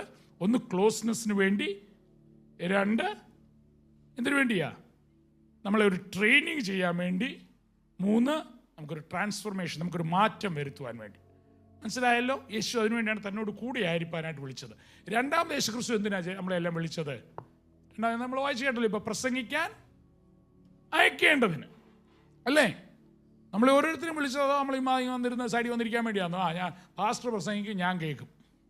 എല്ലാ ആഴ്ചയിലും ഒരു മീറ്റിങ്ങിനായാലും അവിടെ ഒരു 4 പേര് കൂടുന്നുണ്ടേ, ആരുമില്ല പ്രസംഗിക്കാൻ ആരുമില്ല, അങ്ങോട്ട് ഞങ്ങൾ 2 പാട്ടൊക്കെ പാടിയിട്ടേക്ക് പോകുന്നു. അല്ലല്ല. ദൈവം എനിക്ക് ചെയ്തിട്ടുള്ള അത്ഭുതങ്ങൾ, എനിക്കറിയാവുന്ന വചനങ്ങൾ, നമ്മളൊക്കെ വേദവസം പഠിക്കുന്ന കാര്യം പറഞ്ഞു. വേദവസം പഠിക്കുമ്പോൾ ഈ വചനം നമ്മളോട് സംസാരിക്കുന്ന ഒരു വചനമാണ്. ആണോ? ആ സംസാരിക്കുന്ന കാര്യങ്ങൾ ഒന്നും അല്ലെങ്കിൽ സ്വന്തം വീട്ടിൽ പ്രസംഗിക്കാൻ തുടങ്ങണം. ആമേൻ. ഇന്ന് വൈകുന്നേരം മുതൽ അങ്ങനെ ചെയ്യാത്ത വീടുകളുണ്ടെങ്കിൽ ഇന്ന് പോയിട്ട് കൊച്ചു കുഞ്ഞുങ്ങളാണെന്ന് എനിക്ക് ഈ ചർച്ച ഭയങ്കര ഇഷ്ടപ്പെടുന്ന കാര്യം ഞാനങ്ങ് പറയട്ടെ. നമ്മുടെ കൊച്ചു പെൺപിള്ളേരൊക്കെ വന്ന് വർഷിപ്പൊക്കെ ലീഡ് ചെയ്ത് എനിക്ക് തോന്നുന്നു കേരളത്തിൽ ഇങ്ങനെ പെൺകുഞ്ഞുങ്ങൾ ലീഡർഷിപ്പ് കൊടുക്കുന്ന ചർച്ചുകളുടെ എണ്ണം ഞാൻ വളരെ കുറച്ചേ കണ്ടിട്ടുള്ളൂ. അതിനാണ് ഞാൻ ദൈവത്തിന് സ്തോത്രം ചെയ്യുക. എനിക്ക് 2 പെൺകുഞ്ഞുങ്ങളായതുകൊണ്ടായിരിക്കും ഞാൻ ഇത്തിരി സ്വാർത്ഥനാകുന്നത്. അപ്പോൾ ഞാൻ എന്തിനാ തമാശ പറഞ്ഞെങ്കിലും കൊച്ചതാണെന്നോ വലുതാണെന്നോ പുരുഷനാണോ സ്ത്രീയാണെന്നോ നോക്കേണ്ട കാര്യമില്ല. എല്ലാ ദിവസവും വൈകുന്നേരം വീട്ടിലെ പ്രാർത്ഥനയിലും നിങ്ങൾ പ്രസംഗിക്കുവാനായിട്ട് തുടങ്ങണം. ദൈവം ഇന്ന് നിങ്ങളോട് എന്ത് സംസാരിച്ചോ നിങ്ങൾ എന്ത് ചെയ്യണം? ആദ്യം വീട്ടിൽ സംസാരിക്കണം, പിന്നെ അയലോക്കത്ത് സംസാരിക്കണം അല്ലേ? അങ്ങനല്ലേ പറഞ്ഞേ? ആദ്യം യെരുശലേമിലും, പിന്നെ യഹൂദയിലും, പിന്നെ ഗലീലയിലും, പിന്നെ ഭൂമിയുടെ അറ്റത്തോളം പോയി സാക്ഷികളാകണം. ആദ്യത്തെ പ്രസംഗം എവിടെ തുടങ്ങണം? വീട്ടിൽ തുടങ്ങണം. അടുത്തിരിക്കുന്ന ആളോട് പറയട്ടെ, ഇന്ന് മുതൽ ഞാൻ പ്രസംഗിക്കാൻ തുടങ്ങുമെന്ന് പറഞ്ഞിട്ട് തന്നോട് കൂടെ ഇരിക്കാൻ. അത് ചുമ്മാ പറഞ്ഞു പോകാമെന്നോ അതോ ചെയ്യുമോ? അത് ചുമ്മാ അങ്കിൾ വന്നു, അല്ലെ ആഫ്രിക്കയിൽ നിന്ന് ഒരു വണ്ണമുള്ളൊരു അങ്കിൾ വന്ന് പറഞ്ഞു, അത് കേട്ടിട്ട് ഞാൻ അങ്ങ് തിരിച്ചു പോയെന്നല്ല. ഇന്ന് മുതൽ ചെയ്യണം. എന്ത് ചെയ്യണം? എവിടെ തുടങ്ങണം? മൈക്ക് കിട്ടിയാൽ പാസ്റ്റർ മൈക്ക് കയറുന്നില്ല എന്ന് പറഞ്ഞാൽ മാറി നിൽക്കരുത്. ഇവിടെ വന്നല്ല പ്രസംഗിക്കേണ്ടത്, ആദ്യം ഇവിടെ പ്രസംഗിക്കണം. വീട്ടിൽ ഞാൻ നിങ്ങളോട് രഹസ്യം പറയാം, പബ്ലിക്കിലേക്ക് പോയി പറഞ്ഞേക്കല്ലേ. ഏറ്റവും കൂടുതൽ എന്നോട് പ്രസംഗിക്കുന്ന ആരാന്നറിയോ? എൻ്റെ ഭാര്യ. അങ്ങനെ ചില ഭാര്യമാർക്ക് പറയാൻ കാണും, ഏറ്റവും കൂടുതൽ എന്നോട് സിസ്റ്ററെ പറയാറോ, എന്നോട് ഏറ്റവും കൂടുതൽ പ്രസംഗിക്കുന്നത് എൻ്റെ ഭർത്താവാന്ന് പറയാൻ പറ്റാറുണ്ടോ? അതോ ഇല്ലയോ? രണ്ടുപേരും കമ്മ്യൂണിക്കേഷൻസ് ഇല്ലയോ? അങ്ങനത്തെ ഭർത്താക്കന്മാരുടെ ചർച്ച ആണോ ഇത്? അല്ലല്ലോ. അപ്പോൾ നിങ്ങൾ ഏറ്റവും കൂടുതൽ ആരോട് പ്രസംഗിക്കണം? ദൈവം നിങ്ങളുടെ പാർട്ട്ണറിനോട്, കുഞ്ഞുങ്ങളോട്. ഹൃദയം നിറയുന്നതാണ് വായ സംസാരിക്കുക. നമ്മുടെ ഹൃദയത്തിൽ യേശു നിറയുമ്പോൾ നമ്മൾ യേശുവിനെ കുറിച്ച് സംസാരിക്കും അല്ലേ? അപ്പം രണ്ടാമത് യേശു ക്രിസ്തു പ്രസംഗിക്കാൻ അയക്കാനായിട്ട്, മൂന്നാമത് രോഗികൾക്ക് സൗഖ്യം കൊടുക്കുവാൻ, നാലാമത് ഭൂതങ്ങളെ പുറത്താക്കുവാൻ. സത്യമായെന്ന് വെച്ചാൽ എത്ര രോഗികൾക്ക് നിങ്ങളുടെ വിശ്വാസ ജീവിതത്തിൽ ഇത്രയും നാളിടയിൽ സൗഖ്യം കൊടുക്കുവാനായിട്ട് സാധിച്ചിട്ടുണ്ട്? ഇത് ചലഞ്ചായിട്ട് ഏറ്റെടുക്കണം. ഞാൻ എൻ്റെ ഒരു പേഴ്സണൽ അനുഭവം പറയാം. ഞാൻ നൈജീരിയ പോയിട്ട് 25 വർഷമായി. അന്ന് ഞാൻ ഇങ്ങനൊന്നും ആയിരുന്നില്ല കേട്ടോ. ഒന്നും നല്ല ഫിറ്റ് ആൻഡ് ഫൈൻ, ചെറിയ മിടുക്കനൊക്കെ ആയിരുന്നു, പിന്നെ പ്രായമൊക്കെ ആയി. അന്ന് ഞങ്ങളൊന്ന് വോളിബോളൊക്കെ കളിക്കുമായിരുന്നു. ഇത്ര വണ്ണമൊക്കെ വെച്ചുകൊണ്ട് ഞാൻ വോളിബോളൊക്കെ കളിക്കുമായിരുന്നു. വോളിബോൾ കളിക്കുമ്പോൾ ഞങ്ങളുടെ കൂടെ കളിക്കുന്ന എൻ്റെ ഒരു ഫ്രണ്ടുണ്ട്. ഞാൻ ഓർമ്മയിൽ നിൽക്കുന്നൊരു കഥ നിങ്ങളോട് പറയുക. അപ്പോൾ വോളിബോൾ കളിക്കുന്ന ഒരു ഹിന്ദു ഫാമിലിയിൽപ്പെട്ട ഞങ്ങളൊന്ന് രാവിലെ വോളിബോൾ കളിച്ചിട്ട്, അപ്പോൾ അവനും ഞാൻ്റെയൊക്കെ അന്ന് എനിക്കത് 25-26 വയസ്സേ ഉള്ളൂ. അപ്പോൾ അവനും അന്ന് അത്രയും ആ പ്രായത്തിലുള്ളതാണ്. അപ്പം വൈഫിന് ഭയങ്കര നടുവേദനയായിട്ട് 3-4 ദിവസമായിട്ട് എന്നിട്ട് ആ ഭാര്യയെ അവിടെ കളഞ്ഞിട്ട് കളിക്കാൻ വന്നേക്കുന്നത്. അങ്ങനത്തെ ആളുകളുണ്ട്. പക്ഷേ ദൈവം ഓരോരുത്തർ നമ്മളെ അയക്കുന്ന ഓരോ നിയോഗമായിട്ട്. ആയിരുന്നു ഓർക്കുന്നത്, കളി കഴിഞ്ഞ് അവനെ കൊണ്ടുവിടാനായിട്ട് പോയപ്പം അദ്ദേഹം എന്നോട് പറഞ്ഞ് വൈഫ് 3-4 ദിവസമായിട്ട് കട്ടിലിൽ നിന്ന് എഴുന്നേറ്റിട്ടേ ഇല്ല, നടുവേദനയായിട്ട് ഭയങ്കര കിടപ്പാണ്. അപ്പോൾ നമ്മളിൽ വ്യാപരിക്കുന്ന ഒരു ആത്മാവുണ്ടെങ്കിൽ ചിലപ്പോൾ അത് ചലിക്കുന്ന ആത്മാവാണ് അല്ലേ? എനിക്ക് തോന്നി ഒന്ന് കയറി ഒന്ന് പ്രാർത്ഥിക്കണമെന്ന് തോന്നി. വലിപ്പം പറയുകയല്ല, അവിടെ കയറി അവർ പ്രാർത്ഥിക്കണമെന്ന് ചോദിച്ചു. ഇപ്പം ഒരു അസുഖമായിരിക്കും ഒരാളോടൊന്ന് ബാക്കിയുള്ളവർ ചോദിച്ചില്ല, ആരും കേട്ടില്ലെങ്കിലും അസുഖമായിരിക്കും ഒരാളോടൊന്ന് ചോദിച്ചിട്ട് ഒന്ന് പ്രാർത്ഥിക്കട്ടെ എന്ന് ചോദിക്കും. ആണോ? വയ്യാതിരിക്കുന്ന ഒരാൾ വന്ന് ഞാനൊന്ന് പ്രാർത്ഥിക്കട്ടെ എന്ന് ചോദിച്ചാൽ തീർച്ചയായിട്ടും അവരുടെ ആ എന്തോ വലിയ ഒരുക്കമായിരിക്കും എന്നറിയാം അവർക്ക് അതിന് വേണ്ടി. ആണോ അല്ലയോ? ഞാനവിടെ പോയപ്പോൾ എൻ്റെ വലുപ്പം എന്ന് പറയും. ഞാൻ ആ പ്രാർത്ഥിച്ചപ്പോൾ ഞാൻ യേശുവിൻ നാമത്തിൽ രോഗങ്ങൾ മാറട്ടെ എന്ന് പറഞ്ഞു. എന്നിട്ട് ഞാൻ പ്രാർത്ഥിച്ചു, ഞാനങ്ങ് പോയി. നമ്മൾ ചെന്നു പ്രാർത്ഥിച്ചു, ഞാൻ കളിയൊക്കെ കഴിഞ്ഞ്. എന്നിട്ടാണെങ്കിൽ ഞാൻ കുറച്ചു നേരം കഴിഞ്ഞപ്പോൾ ഈ പുള്ളി വിളിച്ചു, ഇത് 3 ദിവസമായിട്ട് കെട്ടിലേ കയറി കിടന്ന് പുള്ളിക്കാരി രണ്ടായി ഓടി നടക്കുന്നെന്ന് പറഞ്ഞു.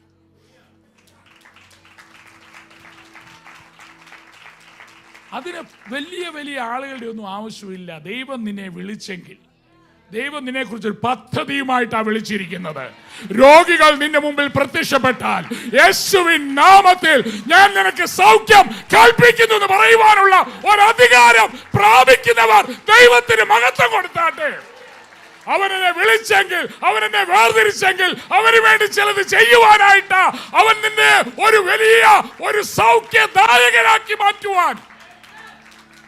രോഗികൾ നിന്റെ മുന്നിൽ പ്രത്യക്ഷപ്പെടുമ്പോൾ അവരെ സൗഖ്യമാക്കുവാൻ കഴിവുള്ള, എത്ര പ്രയാസമുള്ളവരായാലും ആ അവസ്ഥയിൽ നിന്ന് അവരെ കരം പിടിച്ച് ഉയർത്തുവാൻ കഴിവുള്ള ഒരു ദൈവത്തെ ഞാൻ അറിയുന്നു എന്ന് പറയുവാനുള്ള അഭിഷേകം ചലിക്കണം.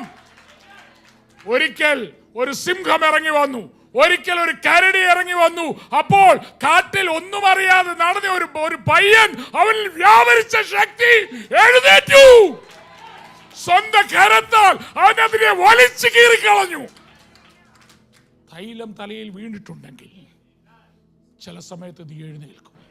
രോഗികൾ നിന്റെ മുന്നിൽ പ്രത്യക്ഷപ്പെടുമ്പോൾ എഴുന്നേൽക്കുന്ന ഒരു ശക്തി നിന്നിലേക്ക് വ്യാപരിക്കുവാൻ തക്കവണ്ണം യേശുവിൻ നാമത്തിൽ ഏറ്റെടുക്കുന്നവർക്കായി ഞാൻ ദൈവത്തിന് സ്തോത്രം ചെയ്യുകയാണ്.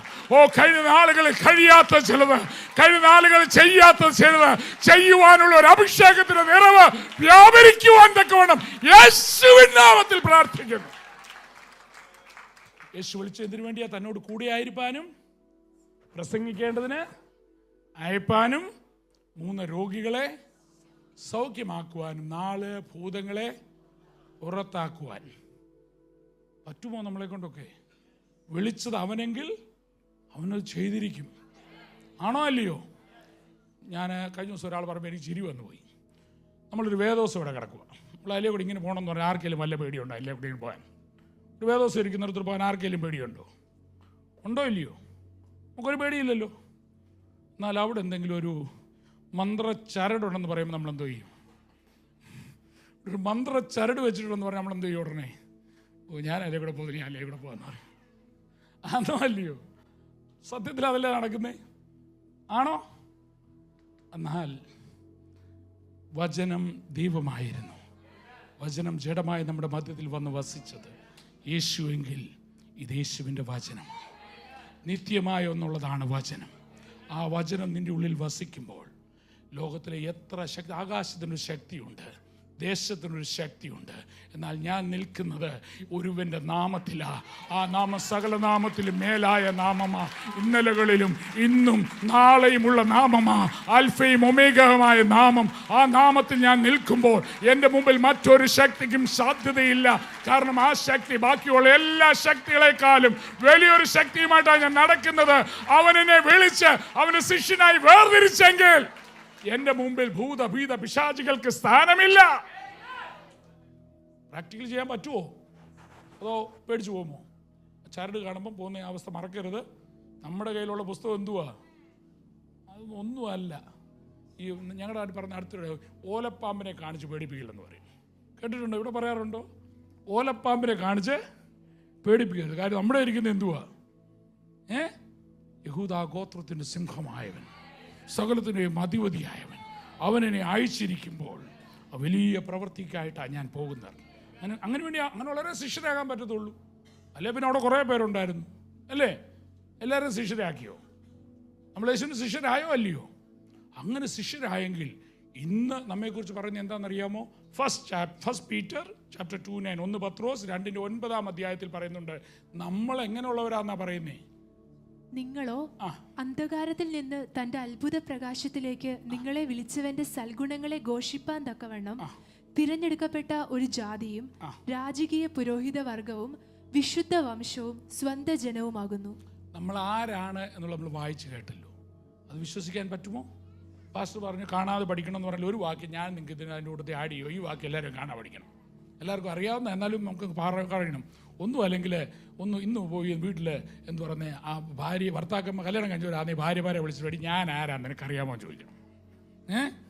അല്ലെ പ്രായമുള്ള അമ്മച്ചിമാരെ മക്കളെ എന്തെങ്കിലും ബേളോ കാണിക്കുന്ന ബേടാ ഞാൻ ആരാന്ന് നിനക്കറിയാമോ എന്ന് ചോദിക്കണം.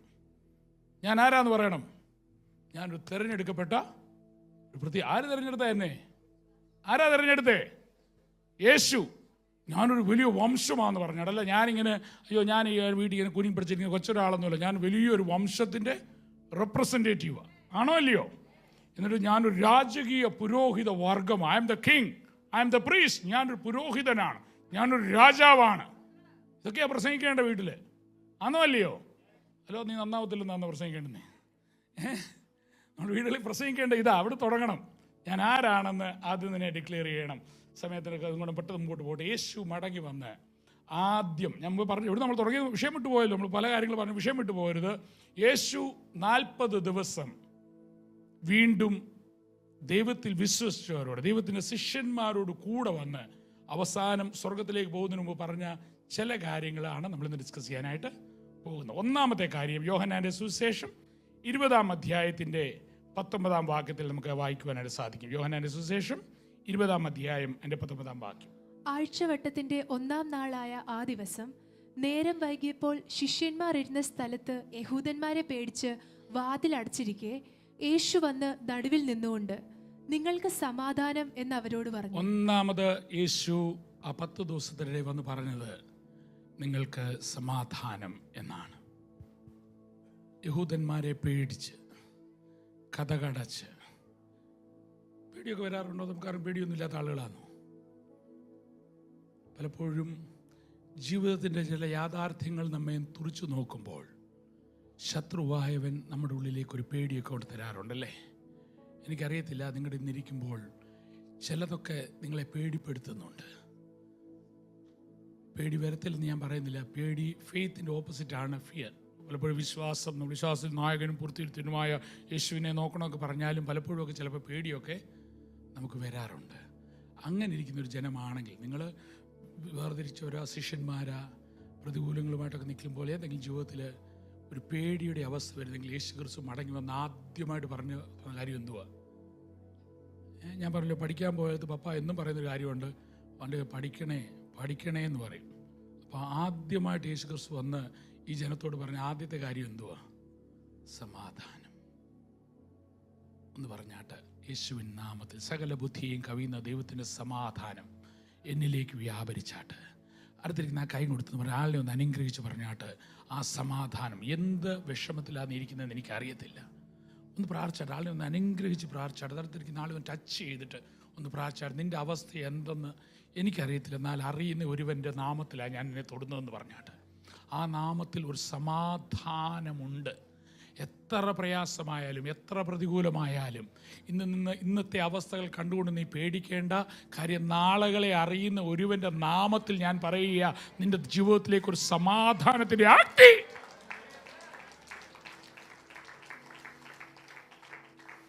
ഏറ്റെടുക്കുന്നവർ ദൈവത്തിന് മഹത്വം കൊടുത്താട്ടെ. കാരണം കൊലോഷ്യർ 1:20 കാണുന്നു, before cross he has enmity with God. But മുമ്പ് നമ്മൾ യേശുവിനോട് എന്തുള്ളവരായിരുന്നു? മുമ്പേ ശത്രുക്കളായിരുന്നവരായിരുന്നു. എന്നാൽ യേശു ക്രിസ്തു എന്ത് ചെയ്തു? ക്രൂശിൽ എന്താ ചെയ്തു തന്നെ? ആ ശത്രുത്വത്തെ മാറ്റി തന്നു. മനസ്സിലാവുന്നോ ഇല്ലയോ? യേശു ക്രിസ്തു ശത്രുത്വത്തെ മാറ്റിക്കളഞ്ഞു. ശിഷ്യന്മാരായിരുന്നപ്പം ശത്രുത്വം മാറ്റിയായിരുന്നോ? എവിടെയാ ശത്രുത്വം മാറ്റി തന്നത്? ക്രൂശിൽ. അതുകൊണ്ടാണ് യേശു ക്രൂശിൽ മരിച്ച് ഉയർത്തെഴുന്ന ശേഷം മടങ്ങി വന്ന് പറയുന്നത്, നിന്റെ സമാധാനം നഷ്ടപ്പെട്ടു തന്നത് ആരാന്നറിയാമോ? കൊല്ലുവാനായി, അറുക്കുവാനായി, മുടിക്കുവാനായി പ്രത്യക്ഷപ്പെടുന്നവനെ ക്രൂശിൽ തന്റെ കാൽ കീഴിലാക്കി നിന്റെയും എന്റെയും കാലിന് കീഴിലാക്കി തന്നവൻ പറയുന്ന ആദ്യത്തെ വചനമാണ് സമാധാനം. പറഞ്ഞാട്ട് എന്റെ ജീവിതത്തിൽ സമാധാനമില്ലാത്ത അവസ്ഥകൾ മേൽ ഞാൻ എന്റെ പാദത്തെ വെച്ച് പറയുകയാണ്, യേശുവിൻ നാമത്തിൽ സമാധാനം.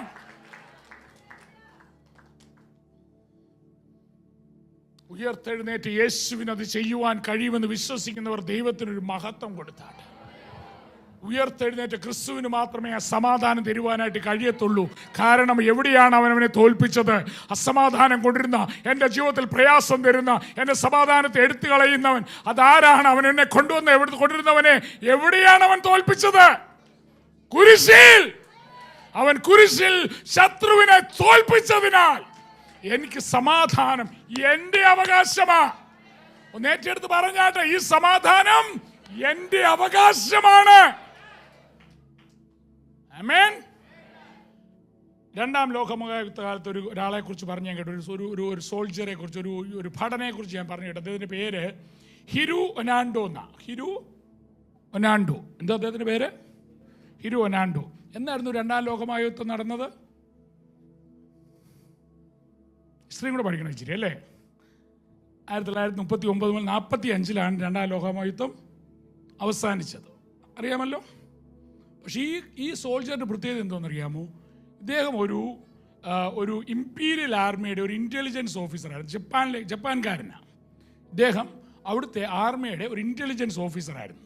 അദ്ദേഹത്തെ ഒരു വില്ലേജിലേക്ക് വിട്ടിട്ടുണ്ടായിരുന്നു. അവിടെ നീ യുദ്ധം ചെയ്യണം, ജപ്പാന് വേണ്ടി യുദ്ധം ചെയ്യണം. യുദ്ധം അറിയാമല്ലോ, യോഗമയത്ത് നടക്കുമ്പോൾ ജപ്പാന് അമേരിക്കയുമായിട്ടൊക്കെയാണ് യുദ്ധം ചെയ്തുകൊണ്ടിരുന്നത്. 1945 ആയപ്പോഴത്തെ എന്തോ പറ്റി? യുദ്ധം അവസാനിച്ചു. പക്ഷേ ഈ മനുഷ്യനെ പറ്റി വലിയ പ്രശ്നം എന്ന് വെച്ച് കഴിഞ്ഞാൽ, ഏറ്റവും വലിയ തമാശ എന്ന് വെച്ച് കഴിഞ്ഞാൽ, പുള്ളി അടുത്ത 30 വർഷം കൂടെ യുദ്ധം ചെയ്തു. പുള്ളി എന്നാ യുദ്ധം നിർത്തിയെന്നറിയാമോ? 1974. എന്ത് പറ്റിയെന്നറിയാമോ? പുള്ളി അറിഞ്ഞില്ല യുദ്ധം തീർന്ന കാര്യമൊന്നും. പുള്ളി യുദ്ധം തീർന്ന കാര്യം അറിയാതെ പുള്ളി എന്ത് ചെയ്തു? പിന്നെയും പുള്ളി അവിടെ ഇരുന്ന്, ചരിത്രത്തിലുള്ള സംഭവം ആട്ടോ, നമുക്ക് വായിച്ചു നോക്കണം. പുള്ളി അടുത്ത 1974 വരെ പുള്ളി എന്തോ ചെയ്തു? യുദ്ധം ചെയ്തുകൊണ്ടിരുന്നു. നമ്മുടെ അവസ്ഥ പലപ്പോഴും ഈ ഹീരു ഒനാൻഡോയുടെ കൂട്ടാണോ? നമ്മൾ സമാധാനമില്ലാതെ ഇപ്പോഴും ഇങ്ങനെ കിടന്ന് യുദ്ധം ചെയ്തുകൊണ്ടിരിക്കുക സമാധാനത്തിന് വേണ്ടി. ക്രൂശിൽ അവൻ സമാധാനത്തെ നമുക്ക് നൽകി. ഇനി അതെൻ്റെ അവകാശമല്ലെന്ന് പറഞ്ഞാട്ട്, എൻ്റെ സമാധാനം കെടുക്കുന്ന എല്ലാത്തിനും ബൈ ബൈ പറഞ്ഞാട്ട്. കാരണം എനിക്ക് അസമാധാനം കൊണ്ടിരുന്നതിനെ ആര് ഓൾറെഡി തോൽപ്പിച്ചു.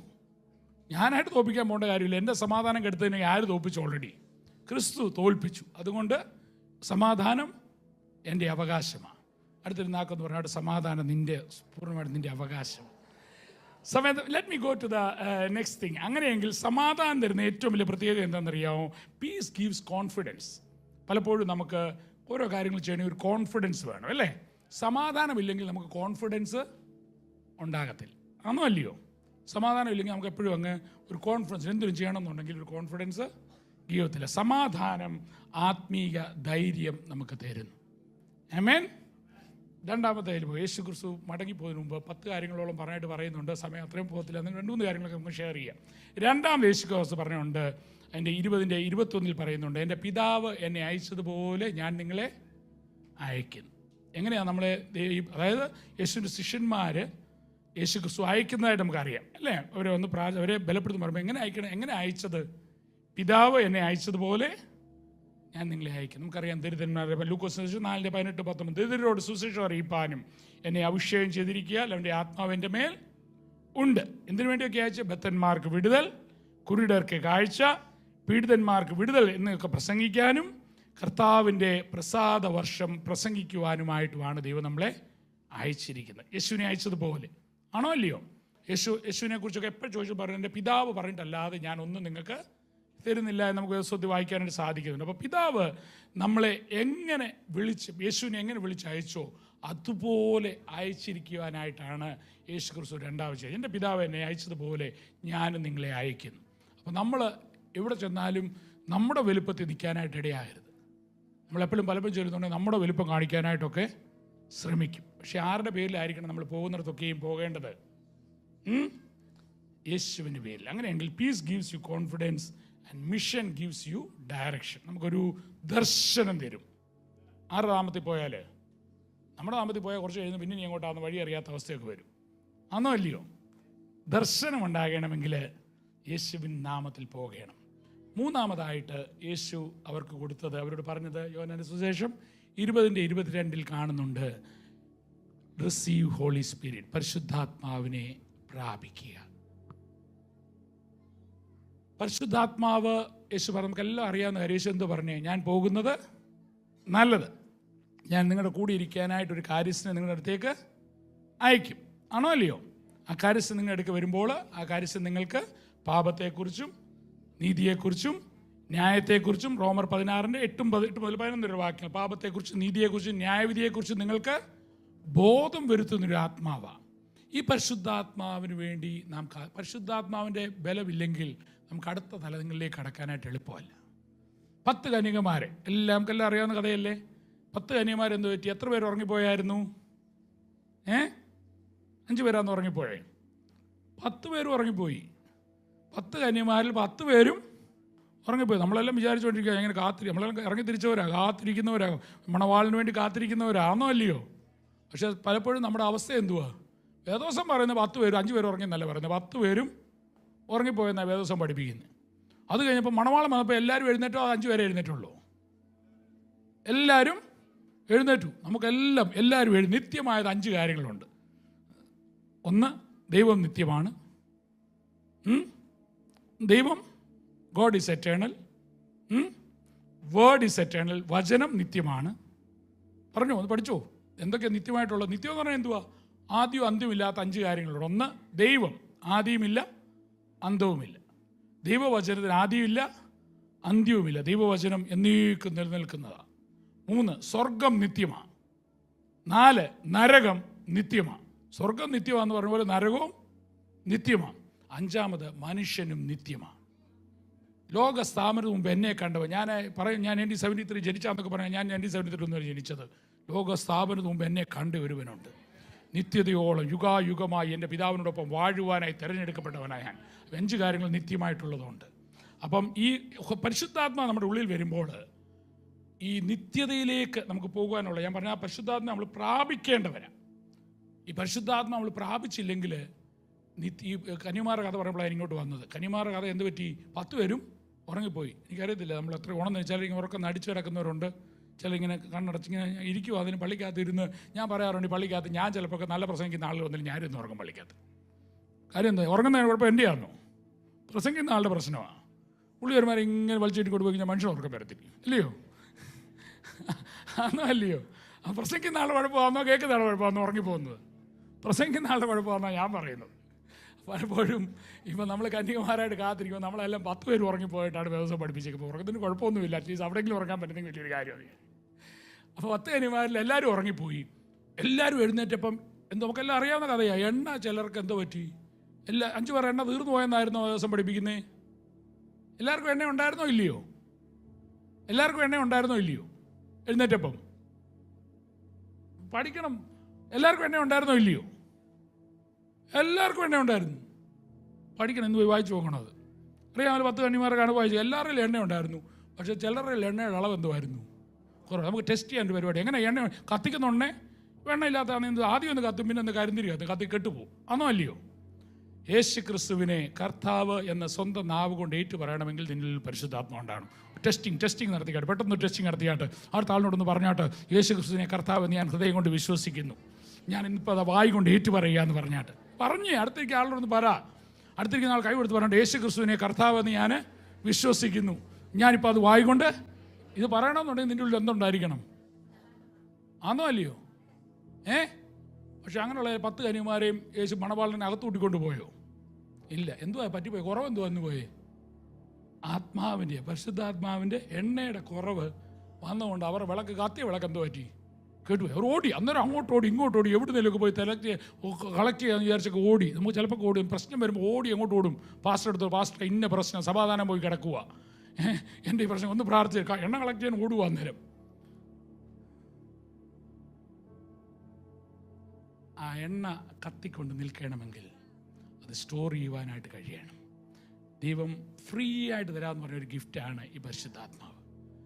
ദോഷികളായ നിങ്ങളുടെ മക്കൾക്ക് നല്ല ദാനങ്ങളെ കൊടുക്കുവാൻ ആഗ്രഹിക്കുന്നെങ്കിൽ എന്നോട് ചോദിക്കുന്നവർക്ക് പരിശുദ്ധാത്മാവിനെ ഞാൻ എത്ര അധികമായി നൽകും. ചോദിക്കാൻ തയ്യാറാണ്, എനിക്ക് തരണേ എന്ന് പറഞ്ഞാട്ട്.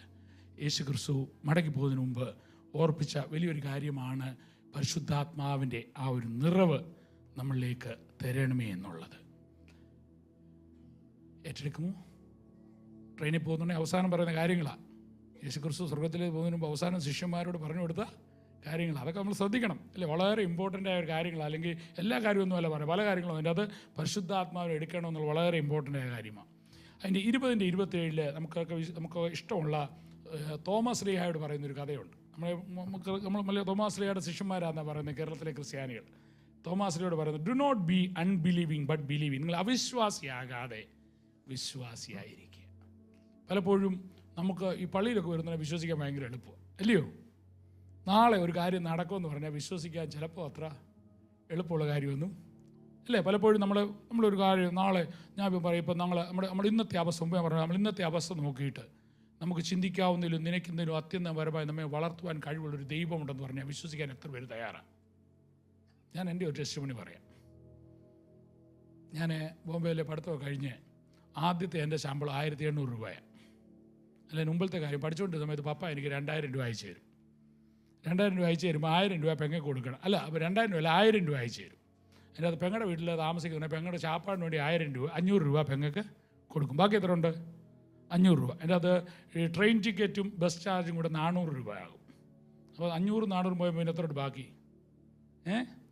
100 രൂപ. നമുക്ക് പള്ളിയിലൊക്കെ പോകാൻ ഞാൻ ഓർക്കുന്നുണ്ട്. പള്ളിയിൽ ഈ സ്വോത്രാഴ്ച സഞ്ചി ഇങ്ങനെ വരുന്നുണ്ടേ, ഞാൻ നല്ല ഡീസൻ്റ് ആയിരുന്നു. സ്വോത്രാഴ്ച സഞ്ചി അപ്പുറത്തുനിന്ന് വാങ്ങിച്ച് മാസാവസാനം ആകുമ്പം ഇപ്പുറത്തോട്ട് കൊടുക്കും. കാരണം എന്താ? ഇടാൻ വല്ലതും ഉണ്ടെങ്കിലല്ലേ ഇടാൻ പറ്റത്തുള്ളൂ, അല്ലേ? എന്നാൽ അന്നും ദൈവം പറഞ്ഞൊരു കാര്യമുണ്ട്, നിനക്ക് വേണ്ടി നിൽക്കുന്നെങ്കിൽ നീ ചിന്തിക്കുന്നതിലും നിനയ്ക്കുന്നതിലും അത്യന്തപരമായി നിന്നെ അനുഗ്രഹിപ്പാൻ മതിയായ ഒരു ദൈവമാണെന്ന് പറഞ്ഞൊരു ദൈവമാണ്. അഹങ്കാരമായിട്ട് ഇതായിട്ടല്ല പറയുന്നത്. ആയിരിക്കുന്ന മേഖലകളിൽ ദൈവം നിന്നെ വാലല്ല തലയാക്കുവാൻ മതിയായവൻ. അവൻ നിന്നെ ഉയർത്തുവാൻ മതിയായ ഒരു ദൈവമാണ്. ജോലി ചെയ്തെങ്കിൽ ചെയ്യുന്ന മേഖലകളിൽ ഞാൻ ജോൺസൺ ആൻഡ് ജോൺസൺ എന്ന് പറഞ്ഞ കമ്പനിയിലായിരുന്നു ഇന്ത്യയിൽ ജോലി ചെയ്തിരുന്നത്. എൻ്റെ കൂടെ ഉള്ളവരൊക്കെ IIT കാരും IIM കാരും IIT കാരായിരുന്നു കൂടെ ഉണ്ടായിരുന്നത്. എനിക്ക് ഒരു MSc മാത്രമേ ഉള്ളായിരുന്നു. എന്നാൽ 1998 റീജിയണൽ ബെസ്റ്റ് വന്നപ്പോൾ I was the regional best. 2000 വന്നപ്പോൾ I was all India best. നിനക്ക് ചിന്തിക്കാൻ കഴിയുന്നതിലുപരി, നനയ്ക്കുവാൻ കഴിയുന്നതിലുപരി തലങ്ങളിലേക്ക് ഉയർത്തുവാൻ മതിയായ ഒരു ദൈവമാണ് നമ്മുടെ ദൈവം. അവൻ എത്ര വിശ്വസ്തനാണ്, എത്ര മതിയായവനാണ്. നിനക്ക് വിശ്വസിക്കാൻ കഴിയുമോ? കാണാൻ കഴിയാത്തതിനെ പ്രാപിക്കാൻ കഴിയത്തില്ല. ഇന്ന് പകൽക്കാലം ഞാൻ നിങ്ങളോട് പറയുക, നിങ്ങൾക്ക് ചിന്തിക്കുന്നതിനൊക്കെ ഒരു ലിമിറ്റ് വെക്കരുത്, വലിയത് ചിന്തിക്കണം. ഞാൻ പറഞ്ഞു, അന്ന് 1800 ഞാൻ ജോലി തുടങ്ങിയപ്പോൾ ആദ്യത്തെ ശമ്പളം 1800 രൂപയാണ്. അന്ന് എൻ്റെ ആഗ്രഹം എന്ന് പറഞ്ഞാൽ ശമ്പളം വാങ്ങിക്കുക, അന്നേ 10000 രൂപ ശമ്പളം വാങ്ങിക്കണമെന്ന്. 10000 രൂപ ശമ്പളം വാങ്ങിക്കണമെന്ന് ആഗ്രഹം. നമ്മൾ അന്ന് ചിന്തി അത്രയേ ഉള്ളായിരുന്നു. കാലങ്ങൾ കഴിയും തോറും, അപ്പോൾ ഞാൻ 2000-ലാണ് ഇവിടുന്ന് നൈജീരിയക്ക് പോയത്. അന്ന് എൻ്റെ മനസ്സിൽ ചിന്തിക്കാൻ കഴിയത്ര എന്തെങ്കിലും 1 കോടി രൂപയുടെ ആസ്തി ഉണ്ടാവും, അത് തിരിച്ച് ഇന്ത്യക്ക് വരണമെന്ന് പറഞ്ഞ് പോയതാണ്. സ്വപ്നങ്ങളെ വലുതാക്കുന്ന ഒരു ദൈവമാണ് നമ്മുടെ ദൈവം. പലപ്പോഴും നമ്മുടെ സ്വപ്നങ്ങൾ നമുക്കൊരു ലിമിറ്റ് ചെയ്യരുത്. Think about. എൻ്റെ ഒരു ഫ്രണ്ടുണ്ട്, അദ്ദേഹം റോൾസ് റോയ്സ് ആണ് പുള്ളി ഓടിക്കുന്ന വണ്ടി. അല്ലെ, പുള്ളി 2500 കോടി രൂപയുടെ കമ്പനിയാണ് പുള്ളിയുടെ ഇപ്പോൾ നടത്തുന്നത്. പുള്ളി പറയുന്നൊരു കാര്യമുണ്ട്, നിങ്ങളുടെ എല്ലാം ബാങ്ക് അക്കൗണ്ടിൽ ഒരു 1000 കോടി രൂപ ഉള്ളതായിട്ട് നിങ്ങളങ്ങ് സ്വപ്നം കാണണം. അപ്പോൾ ഞാൻ പറയും, നിങ്ങൾക്ക് കാണാൻ വളരെ എളുപ്പമാണ്. ഇപ്പോൾ സാറിന് ഇരിക്കുന്ന ആൾ കാണുക പറഞ്ഞാൽ അത്ര എളുപ്പമുള്ള കാര്യമല്ല. പുള്ളി ഒരു ഹിന്ദുവാണ്, ക്രിസ്ത്യാനി പോലും അല്ല. പിന്നെ കുറച്ച് ദിവസം കഴിയുമ്പോൾ ഞാനും പിന്നെ ആമീനൊക്കെ പറയാൻ തുടങ്ങിയേക്കോ. എത്ര പേരെന്നോടൊപ്പം നിങ്ങൾ അതിന് ആമീൻ പറയാൻ ആഗ്രഹിക്കുന്നുണ്ട്. പുള്ളി പറഞ്ഞ ഇങ്ങനെ ഈ 1000 കോടി നിങ്ങളുടെ കയ്യിലുണ്ടെങ്കിൽ നിങ്ങൾ എന്തോ ചെയ്യും? സത്യം പറഞ്ഞാൽ എന്തോ ചെയ്യും? ഇപ്പോൾ ഇത്ര വണ്ണം തടിയൊക്കെ വെച്ചുകൊണ്ട് എൻ്റെ കയ്യിൽ ഇച്ചിരി പൈസയൊക്കെ ഉണ്ട് ഇപ്പോൾ ബാങ്കിൽ. ഭാര്യ ശരിക്കും ചാപ്പാട് പോലും തരത്തില്ല. കഴിച്ചു കഴിഞ്ഞാൽ എന്തോ പറ്റും? കൂടുതൽ വണ്ണം വെക്കുക എന്ന് പറഞ്ഞാൽ ആകെ 2 ആപ്പിളും ഫ്രൂട്ടും ഒക്കെ ഇപ്പോൾ തരുന്നത്. അപ്പം പലപ്പോഴും നമ്മുടെ ഈ പൈസ കൂടുതൽ വന്നാൽ നമ്മൾ കഴിക്കാൻ പോകും. എന്തോ ചെയ്യാൻ പോകുന്നത്? മറ്റുള്ളവർക്ക് എന്തെങ്കിലും ചെയ്യണമെന്നുണ്ടെങ്കിൽ, നമുക്ക് എന്തെങ്കിലും അടുത്ത ലെവലിലേക്ക് ആകണമെന്നുണ്ടെങ്കിൽ നമ്മുടെ കയ്യിൽ ഉണ്ടെങ്കിൽ മാത്രമേ സാധിക്കത്തുള്ളൂ, അല്ലേ? അപ്പോൾ സാമ്പത്തികമായിട്ടോ ആത്മീയമായിട്ടോ എന്ത് വളർച്ച ഉണ്ടാകണം നമ്മുടെ ഉണ്ടെങ്കിൽ മാത്രമേ നമുക്ക് കൊടുക്കാനായിട്ട് കഴിയത്തുള്ളൂ. ആണോ അല്ലയോ? ഒന്ന് ഏറ്റെടുത്താട്ട്, ഒന്ന് വിശ്വാസം ഒന്ന് ഏറ്റെടുത്താട്ട്.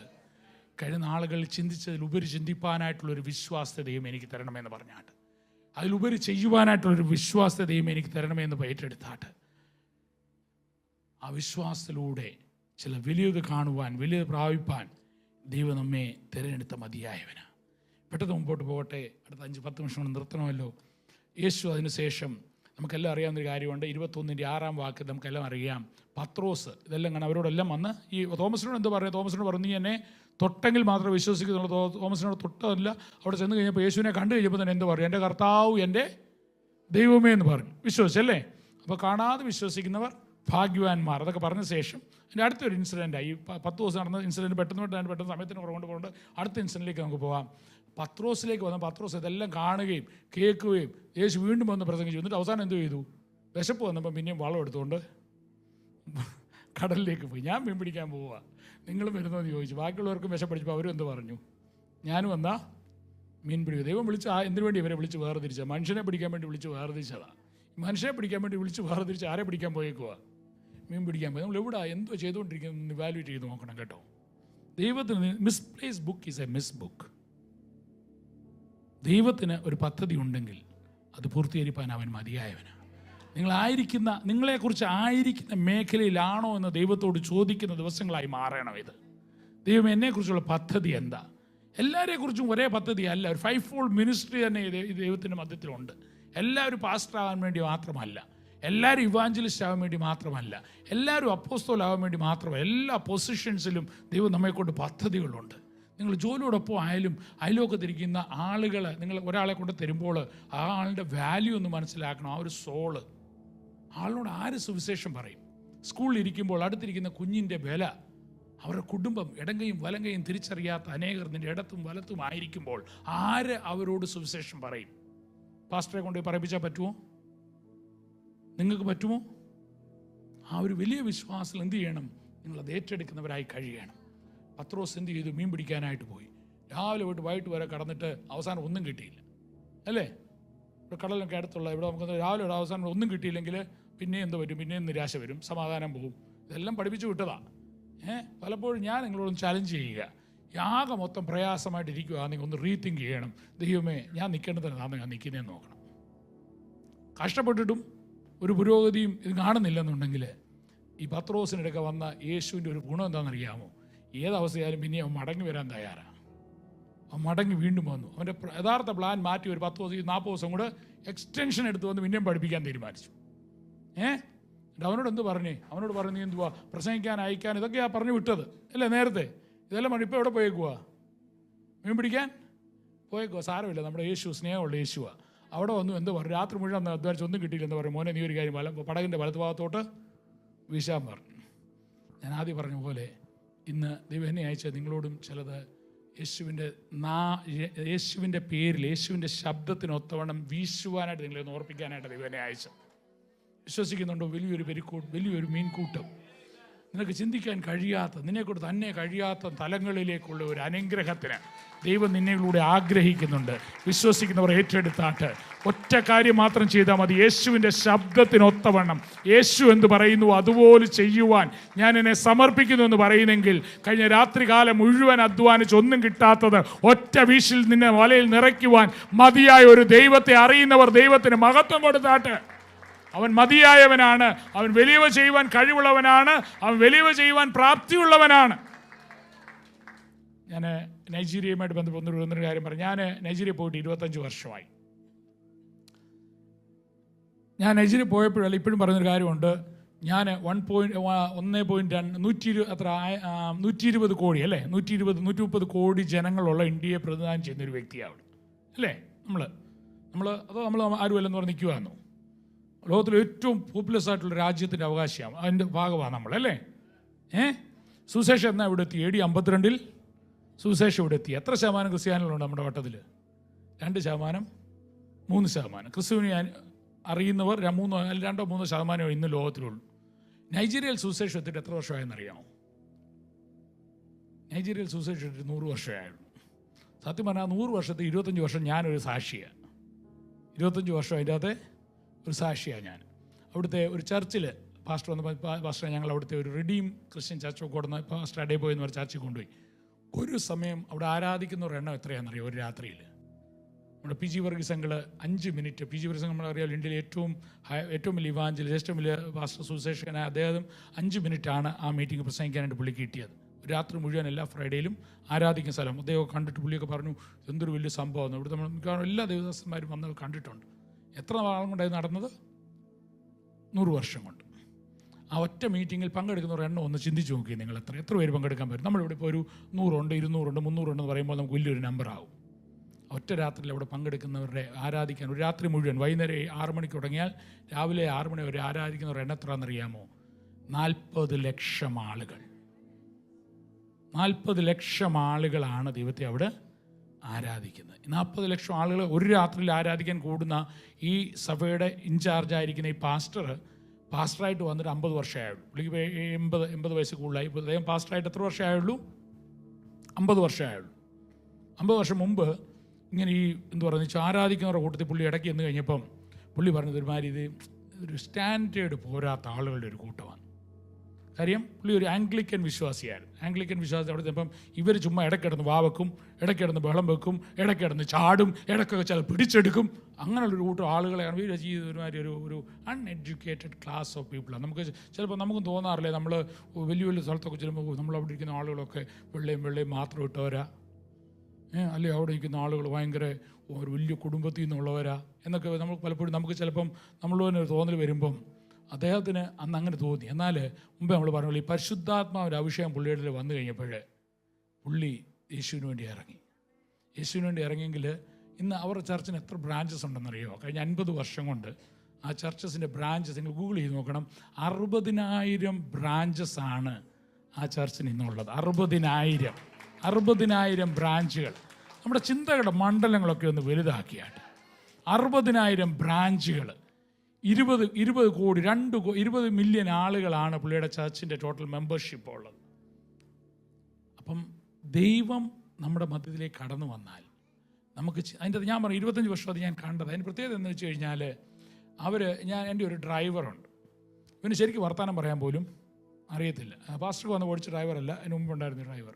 ഞാൻ പണ്ട് നൈജീരിയ ചെന്ന കാലത്ത് ഇവന് ശരിക്കും വർത്തമാനം ഇങ്ങനെ എന്തൊക്കെ വർത്തമാനം പറയത്തുള്ളൂ. മൈക്കിൾ എന്നാണ് അദ്ദേഹത്തിൻ്റെ പേര്. ഞാൻ അന്ന് ജോലിക്ക് പോയ കാലത്ത് ആദ്യം അവിടെ ഞാൻ ഒരു സെയിൽസിലായിരുന്നു ജോലിക്ക് പോയത് നൈജീരിയക്ക്. അപ്പം ഞാൻ ചിലപ്പോൾ മൺഡേ അങ്ങ് പോയി കഴിഞ്ഞാൽ അടുത്ത ശനിയാഴ്ച ഞാൻ എല്ലാ നൈജീരിയയുടെ 36 സ്റ്റേറ്റ്സുകളും ബൈ റോഡ് യാത്ര ചെയ്തിട്ടുള്ള ഒരാളാണ് ഞാൻ. അപ്പോൾ ഇപ്പോൾ എന്ന് പറഞ്ഞാൽ മൈക്കിളിനോട് രാവിലെ മൈക്കിൾ ഒന്ന് പ്രാർത്ഥിക്കാൻ പറയും.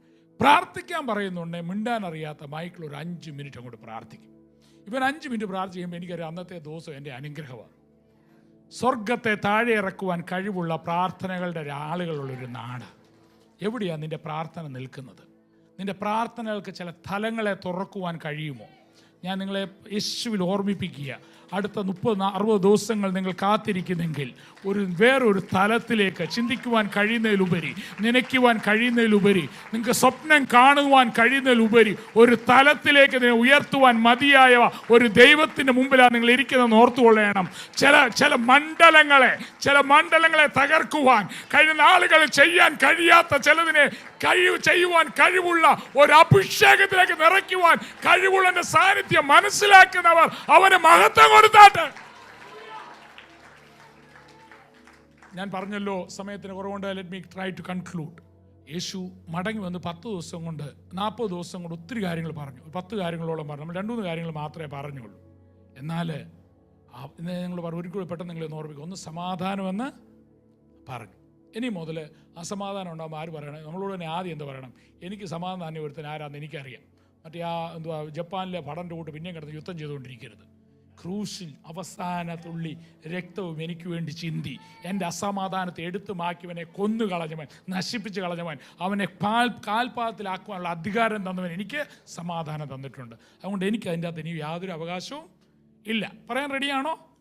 2 രണ്ടാമത് പറഞ്ഞത് പിതാവ് നമ്മെ അയച്ച പോലെ അയക്കുന്നു. അതെങ്ങനെ എവിടുന്ന് എന്തു നമ്മളെക്കുറിച്ചുള്ള പദ്ധതി എന്നുള്ള എവിടുന്ന് കിട്ടും? എന്നാ പാസ്റ്റർ പറഞ്ഞത്? ഇത് പഠിക്കാൻ പറയുന്നേ.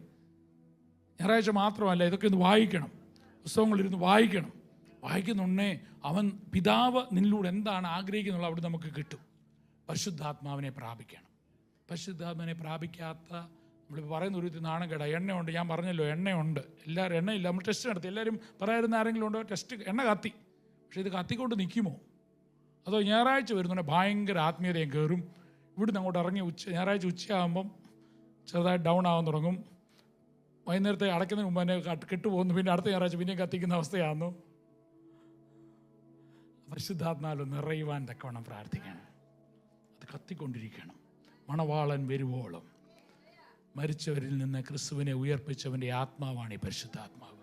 അത് നിൻ്റെ ഉള്ളിൽ വസിച്ചാൽ ആ ആത്മാവിന് മാത്രമേ നിന്നെ മുകളിലേക്ക് കൊണ്ടുപോകാനായിട്ട് കഴിയത്തുള്ളൂ. അതിൻ്റെ നിറവിനായിട്ട് കന്യകമാർക്ക് പറ്റിയ അബദ്ധം പറ്റാതിരിപ്പാൻ കർത്താവെ എണ്ണ കൂടെ കരുതുവാൻ, കൂടുതൽ കൂടുതൽ കൂടുതൽ പരിശുദ്ധാത്മാവിൻ്റെ ഒരു നിറവ് എന്നിലേക്ക് വ്യാപരിക്കുവാൻ തക്കവണ്ണം പ്രാർത്ഥിക്കുന്ന ദിവസങ്ങളായിക്കൊള്ളട്ടെ. അടുത്ത 60 ദിവസങ്ങൾ നിങ്ങൾ ദൈവത്തോട് കൂടെയായിരിക്കുവാൻ തീരുമാനിക്കുമ്പോൾ കഴിഞ്ഞ നാളുകളിൽ പ്രാപിച്ചതിലുപരി അഭിഷേകത്തിന് വലിയൊരു തലം കാണുവാൻ, അഭിഷേകത്തിന് വലിയൊരു നിറവ് കാണുവാൻ ആഗ്രഹിക്കുന്നവരുണ്ടെങ്കിൽ അവർ ദൈവത്തിൻ്റെ സന്നിധിയിൽ ഒന്ന് എഴുന്നേറ്റ് നിന്നാട്ട്, അപ്പാ പിതാവേ, ഈ പരിശുദ്ധാത്മാവ് എന്നിലേക്ക് വ്യാപരിപ്പാൻ തക്കവണ്ണം ഞാൻ എന്നെ ഒരു പാത്രമായിട്ട് സമർപ്പിക്കുന്നു എന്ന് പറഞ്ഞാട്ട്. ഈ വിളക്ക് കെട്ടുപോയത് എപ്പോഴാണെന്നറിയാമോ? എണ്ണ ഇല്ലാതിരുന്നപ്പോഴാണ് വിളക്ക് കെട്ടുപോയത്. ആണോ അല്ലയോ? ഒന്ന് പ്രാർത്ഥിച്ചാട്ട്, കർത്താവേ എൻ്റെ എണ്ണ കെട്ടുപോകുവാൻ ഇടയാകല്ലേ. വിളക്ക് ഞാൻ എടുത്തിട്ടുണ്ട്. ദൈവവചനം, യേശു നമ്മുടെ വിളക്ക്, വെളിച്ചം അവനാ. നമ്മൾ അവൻ്റെ പ്രതിനിധികളായിരിക്കണം. അവൻ്റെ ഛായയിലും അവൻ്റെ സ്വരൂപത്തിന് ശേഷം നമ്മളെന്തുമായിരിക്കണം? യേശുവിനെ മറ്റുള്ളവർക്ക് കാണിച്ചു കൊടുക്കുന്ന വെളിച്ചങ്ങളാണ് നമ്മൾ. എന്നാൽ ഈ വെളിച്ചം കത്തിക്കൊണ്ടിരിക്കണമെങ്കിൽ എന്ത് വേണം? നമ്മുടെ ഉള്ളിൽ അഭിഷേകം നമ്മുടെ ഉള്ളിലേക്ക് നിറയണം. ഉണ്ട്, യേശുവിനെ കർത്താവെന്ന് പറയുവാനുള്ളൊരു അഭിഷേകം എനിക്കുണ്ട്. വിശ്വസിക്കുന്നുണ്ട് അല്ലേ? ആദ്യം വിശ്വസിക്കണം. വിശ്വസിക്കുന്നത് യേശു ക്രിസ്തുവിനെ കർത്താവെന്ന് ഹൃദയം കൊണ്ട് വിശ്വസിക്കുന്നുണ്ടോ? വായ കൊണ്ട് ഏറ്റു പറയുന്നുണ്ടോ? രക്ഷ ലഭിച്ചു. എന്നാൽ യേശു കർത്താവ്, യേശു ക്രിസ്തു ആണ്, God is my Xavier, Jesus is my Lord എന്ന് പറയണമെന്നുണ്ടെങ്കിൽ നിന്റെ ഉള്ളിൽ എന്തുണ്ടായിരിക്കണം? പരിശുദ്ധാത്മാവ് ഉണ്ടായിരിക്കണം. എന്നാൽ ഈ എണ്ണ നിത്യമായ ഒന്നിലൊന്നുണ്ട്. സ്വർഗവും നിത്യമാണ്, നരകവും നിത്യമാണ്. ഉയർത്തെഴുന്നേറ്റിരിക്കുന്ന മണവാട്ടി സഭയെ മാത്രമേ യേശു ചേർക്കുകയുള്ളൂ. മറ്റുള്ളവർക്കൊരു നിത്യതയുണ്ട്. ആ നിത്യതയ്ക്ക് വേണ്ടിയാണോ നാം കാത്തിരിക്കുന്നത്? മണവാളൻ വരുമ്പോൾ കാത്തിരുന്ന എല്ലാവരെയും കൂട്ടിച്ചേർത്തായിട്ട് പറയുന്നില്ല. കാത്തിരുന്നപ്പോൾ എണ്ണ കൂടെ നിറച്ചു വച്ചവരെ മാത്രമേ തന്നോടൊപ്പം വിരുന്നിനായിട്ട് ചേർത്തുള്ളൂ. അതിനാണ് എണ്ണയുടെ ആവശ്യം വരുന്നത്. കണ്ണുകളടച്ചാട്ടൊന്ന് പ്രാർത്ഥിച്ചാട്ട്, കർത്താവേ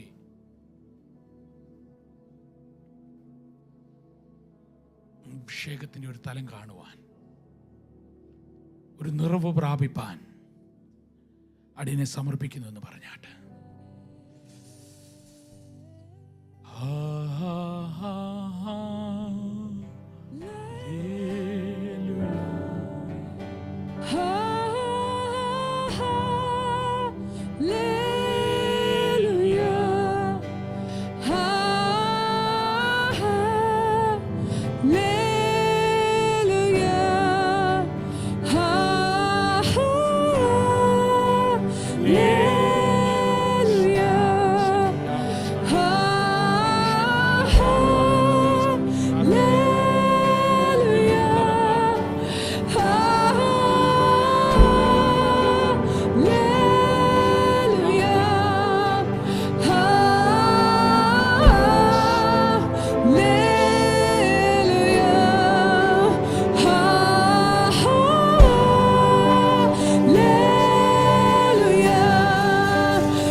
സ്തുതികളുടെ ശബ്ദം ഉയരട്ടെ. ഹല്ലേലൂയ. ഓ, അവനെ ആരാധിച്ചാട്ടെ. അവന്റെ സാന്നിധ്യം മനസ്സിലാക്കുന്നവർ അവന് മഹത്വം കൊടുത്താട്ടെ. ഹല്ലേലൂയ.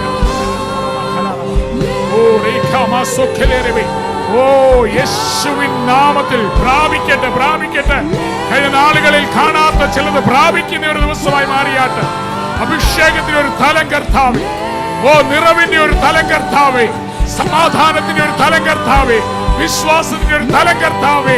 നിറവിന്റെ ഒരു തലം കർത്താവേ. അനുഗ്രഹത്തിന്റെ ഒരു തലം കർത്താവേ. ഈ ജനത്തിന്മേൽ വ്യാപരിച്ചാട്ട് കർത്താവേ. ഓ ഓ സ്തോത്രം, സ്തോത്രം, സ്തോത്രം കർത്താവേ. പരിശുദ്ധാത്മാവിന്റെ ഒരു നിറവ് ചോദിക്കുക കർത്താവേ.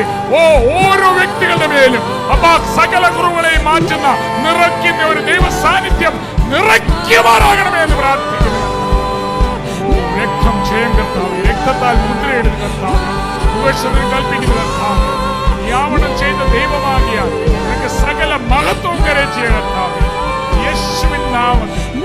ഓ കർത്താവേ, അഗ്നിനാവുകൾ ഇറങ്ങട്ടെ കർത്താവേ. ആദിമസഭയിലേക്ക് വീണ ഓരോ വ്യക്തികളുടെ മേലും പതിച്ച ആത്മാവിന്റെ തലം ഏറ്റവും ചെറിയ പൈതൽ മുതൽ ഏറ്റവും പ്രായം ചെന്നവമേൽ ഇൻഡിവിജ്വലായിട്ട് വ്യാപരിച്ചാട്ട് അത് കർത്താവെ അവരെ ശക്തിപ്പെടുത്തിയാട്ട് അവരുടെ അസമാധാനത്തെ മാറ്റിയാട്ട് ബലത്തെ വ്യാപരിപ്പിച്ചാട്ട്. ആമേൻ, ആമേൻ, ആമേൻ. ഓ സ്തോത്രം, സ്തോത്രം, സ്തോത്രം, സ്തോത്രം.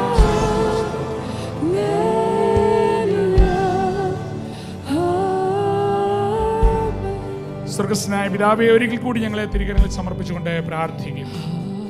അടിയങ്ങളെ നീ സ്നേഹിക്കുന്ന ദൈവമായതുകൊണ്ട് ശിഷ്യന്മാരായിരിക്കാൻ മാത്രമല്ല, മക്കൾ എന്ന അവകാശം നൽകി നിന്റെ നെഞ്ചോട് ഞങ്ങളെ ചേർത്ത് പിടിപ്പാനായി നീ വീണ്ടും മടങ്ങി വന്നു എന്ന് കേൾപ്പിച്ചതിനായിട്ട് ഞങ്ങൾ നിനക്ക് സ്തോത്രം ചെയ്യും. അടിയങ്ങളോട് പറഞ്ഞ ഓരോ വാക്കുകളും ഞങ്ങളുടെ അവകാശമായി ഞങ്ങൾ ഏറ്റെടുക്കുക കർത്താവേ. നിത്യത നഷ്ടപ്പെടുവാൻ ഞങ്ങൾ ഒരാൾക്കും ഇടയാകരുതേ എന്ന് പ്രാർത്ഥിക്കുന്നു കർത്താവേ. വലിയ ശക്തിക്കായി അടിയങ്ങളെ താഴ്ത്തി സമർപ്പിക്കുന്നു കർത്താവേ. നിന്റെ നാമം ഞങ്ങളിലൂടെ മഹിമപ്പെട്ടാട്ടെ. കഴിഞ്ഞ കാലങ്ങളിൽ കാണാത്ത ഒരു തലം കാണുവാൻ യേശുവിൻ നാമത്തിൽ ഈ സഭയെ മുഴുവനായി അനുഗ്രഹിച്ച് പ്രാർത്ഥിക്കുന്നു കർത്താവേ. നന്മകളുടെ കൃപകളുടെ ഒരു അടുത്ത തലത്തിലേക്ക് ഉയരുവാൻ തക്കവണ്ണം പിതാവിന്റെയും പുത്രന്റെയും പരിശുദ്ധാത്മാവിന്റെയും നാമത്തിൽ അനുഗ്രഹിച്ച് പ്രാർത്ഥിക്കുന്നു കർത്താവേ.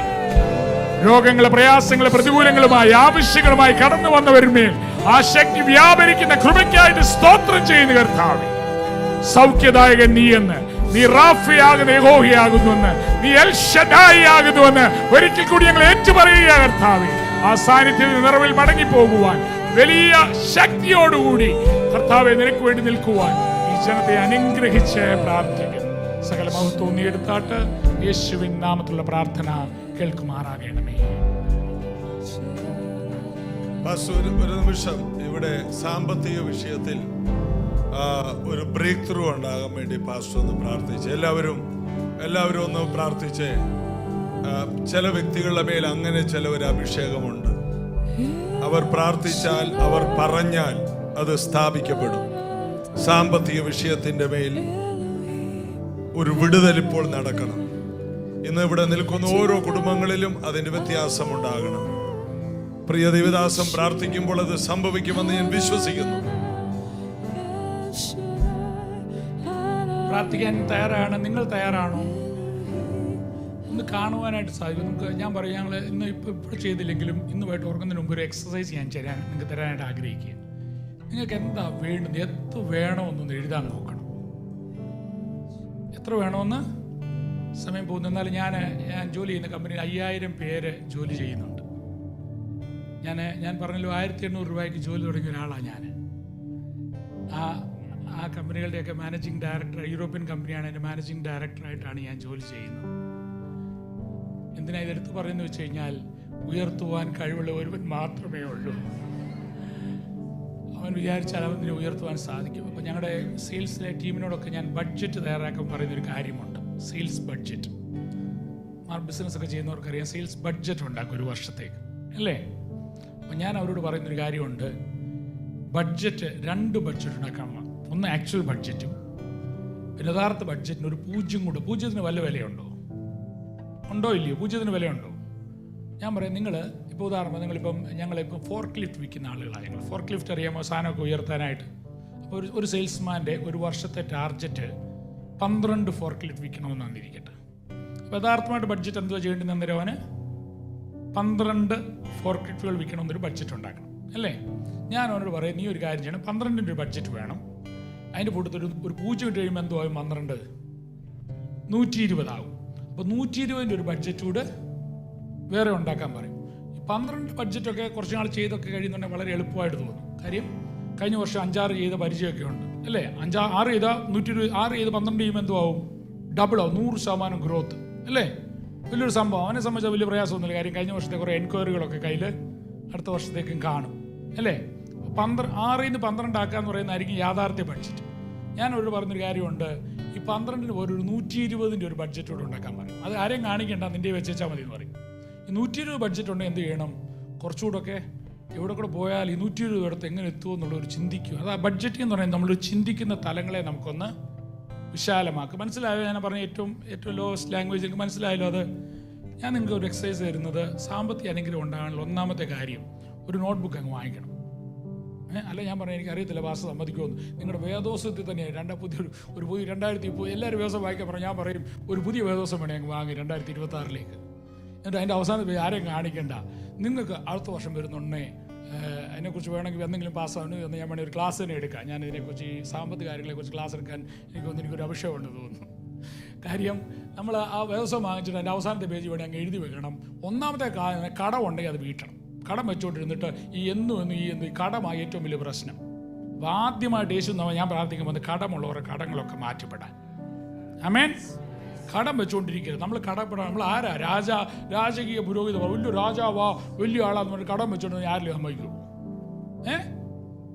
അത് ഉള്ളി പറഞ്ഞുകൊണ്ടിരിക്കാൻ പറ്റത്തില്ലേ ഉള്ളൂ. നമ്മൾ കടപ്പാലിലൊരു കഥയൊക്കെ പറഞ്ഞാൽ ഒരാൾക്ക് നമ്മൾ ഒരാൾ കൊടുക്കാനുണ്ടെങ്കിൽ അവനെ കാണുന്നുണ്ടെങ്കിൽ തല കുറിച്ച് നിന്നല്ലേ പറ്റത്തുള്ളൂ. അന്നോ അല്ലയോ? ആദ്യം ഒരു തീരുമാനം എടുത്തോട്ട് ഞാൻ എൻ്റെ ആർക്കും കടക്കാരനായിരിക്കത്തില്ല. കടം മാറ്റണം. അതിനുശേഷം മിച്ചമുണ്ടാകണം. സമയം പോകുന്നു. പാസ്റ്റർ പറഞ്ഞു ഞാൻ കഥ പ്രാക്ടിക്കലിലേക്ക് പ്രാർത്ഥന മാത്രമല്ല പ്രാക്ടിക്കൽ സെൻസ്. അത് ഞാൻ പണ്ട് കുഞ്ഞായിരിക്കും എനിക്ക് ഒരാൾ പറഞ്ഞു തന്നൊരു കഥ പറഞ്ഞുതരാം. 10 രൂപ സമ്പാദിക്കുന്ന ഒരാൾ എത്ര രൂപയിൽ ജീവിക്കണം? 9 രൂപയിൽ ജീവിക്കണം. ഒരു മാസം 10 രൂപയാണ് കിട്ടുന്നെങ്കിൽ അടുത്ത മാസം 9 രൂപ ആ മാസം ജീവിച്ചാൽ അടുത്ത മാസം ഒന്നൊരാടയിൽ എത്ര കാണും? 1 രൂപ ബാക്കിയുണ്ട്. അടുത്ത മാസവും 10 കിട്ടും. അപ്പോൾ എത്ര ഉണ്ട് ആളുടെ? 10 ഒന്നും എത്ര? 11 കഴിഞ്ഞ മാസം എത്ര ജീവിച്ച ഒരു പരിചയമുണ്ട്? 9 ജീവിച്ച ഒരു പരിചയമുണ്ട്. അടിപൊളിയായിട്ട് ജീവിക്കാൻ പറ്റുമോ അടുത്ത മാസം?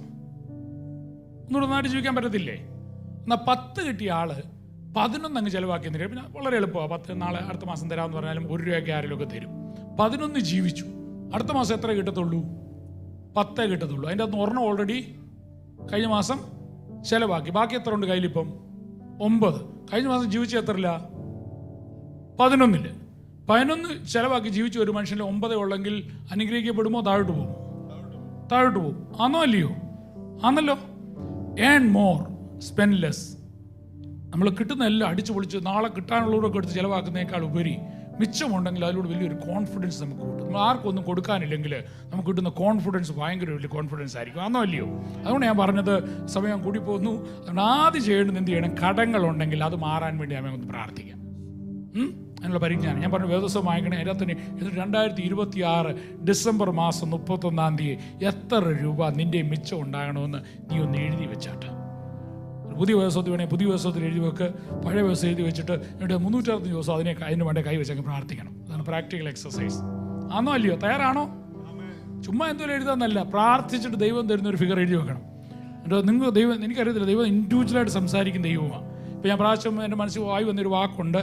ആദിമസഭയിലേക്ക് ഈ കാത്തിരുന്ന 120 മേലിൽ എല്ലാവരുടെ മേലുള്ള ഒരു അഗ്നി വീണായിട്ടൊന്നും അല്ല പറഞ്ഞേക്കുന്നത്. ആണോ? ഓരോരുത്തരുടെ മേല് പതിച്ച ഒരു പരിശുദ്ധാത്മാവ്. ആണോ അല്ലയോ? അപ്പം നിങ്ങൾ ഓരോരുത്തരെ കുറിച്ച് ദൈവം നിങ്ങൾക്ക് പറഞ്ഞു തരും. 2026 ഒന്ന് ഡിക്ലെയർ ചെയ്തത്. ഇപ്പോൾ ഡിക്ലറേഷനാണ് നമ്മുടെ വിശ്വാസത്തിൻ്റെ ആദ്യത്തെ സ്റ്റെപ്പ്. 2026 ഡിസംബർ മാസം ഞാൻ ആർക്കും 1 രൂപയും കൊടുക്കാനിടയാകത്തില്ല. ഒന്നാമത്തെ ഡിക്ലറേഷൻ ഏറ്റെടുത്ത് ഉറക്കം പറഞ്ഞു. ഇവിടെ ഹല്ലേലൂയ സ്തോത്രം മാത്രമല്ല പറയുന്നത്, ഒരു ട്രെയിനിങ് ഗ്രൗണ്ട് കൂടാ.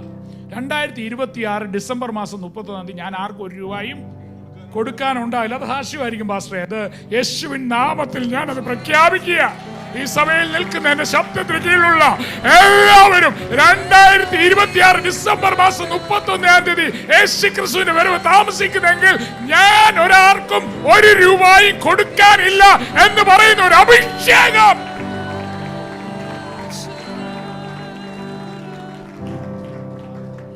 മുട്ടോളമല്ല, അരയോളമല്ല, നീന്തിക്കഴിയാൻ കഴിയാത്ത ആത്മനദിയിലേക്ക് അവൻ നിന്നെ വിളിച്ചെങ്കിൽ, കടം മാറാൻ മാത്രമാണോ അവൻ നിന്നെ വിളിച്ചിരിക്കുന്നത്? ഒരു സമൃദ്ധി നിനക്ക് തരുവാൻ മതിയായ ഒരു ദൈവമാണ്. അവൻ എന്നെ വാലല്ല തലയാക്കുമെന്ന് പറഞ്ഞെങ്കിൽ എന്നെ കുറിച്ച് അവനുള്ള പദ്ധതികൾ തിന്മയ്ക്കായിട്ടുള്ളതല്ല നന്മയ്ക്കായിട്ടുള്ളതാകുന്നു ഞാൻ അറിയുന്നതിനാൽ അവൻ എന്നെ ഉയർത്തുന്ന തലങ്ങൾ എനിക്ക് തന്നെ കാണാൻ കഴിയുന്നതിൽ ഉപരിയെന്ന് വിശ്വാസത്തിന്റെ ചില സ്റ്റേറ്റ്മെന്റുകൾ പറഞ്ഞാട്ട് പാമ്പുകളെയും തേളുകളെയും ചവിട്ടുവാനുള്ള അധികാരം നിന്റെ കാലിന്മേൽ ദൈവം തന്നിട്ടുണ്ടോ ഇല്ലയോ? നിന്നെ കുത്തുവാനായിട്ട് വരുന്ന, നിന്നെ പുറകോട്ട് വലിക്കുവാനായിട്ട് വരുന്ന, നിന്നെ നശിപ്പിക്കാനായിട്ട് വരുന്ന ചിലതിനെ വിശ്വാസത്തിൽ ഒന്ന് ചവിട്ടിയാട്ട് യേശുവിൻ നാമത്തിൽ എന്നെ പിൻപിലേക്ക് വലിക്കുന്ന ചിലതിനെ ഞാൻ ചവിട്ടിക്കളയുക എന്ന് പറഞ്ഞാൽ യഥാർത്ഥമായിട്ട് ഞാൻ പ്രാർത്ഥിക്കാൻ പോകുന്ന കടം മാറണം എന്നുള്ളതല്ല.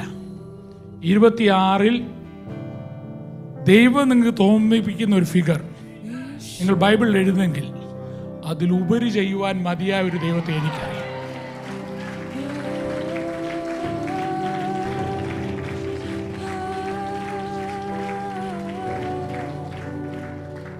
എൽ ഷഡായ്, സകലവും അവന്റെ കൈക്കീഴിലായിരിക്കുക. അവൻ ക്രൂശിൽ ഉയർത്തെഴുന്നേറ്റപ്പോൾ അവന്റെ അധികാരം സ്വർഗത്തിലും പാതാളത്തിലും സകലത്തിന്റെയും ആരുടെ കയ്യിൽ കൊടുത്തിരിക്കുക. പാതാളത്തിന്റെ താക്കോൽ അറിയില്ല.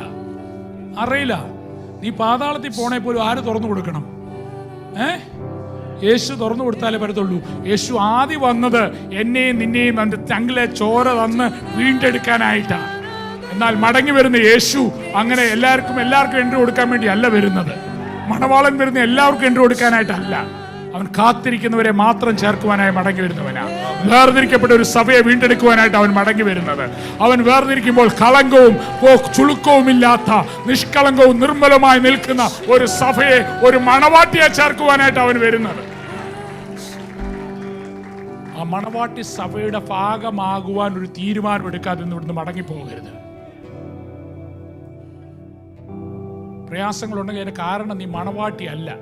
നമ്മൾ കല്യാണത്തിനൊക്കെ പോകുന്നുണ്ടെങ്കിൽ എല്ലാ പെമ്പിള്ളേരും നല്ല അടിപൊളി സാരി എടുത്താന്ന് വരുന്നേ. നമുക്ക് കുറേയൊക്കെ ശ്രമിക്കാം. എന്നാലും മണവാട്ടിയുടെ സാരിക്കൊരു ഗൗണൊരു വ്യത്യാസമുണ്ട്. ആണോ അല്ലയോ?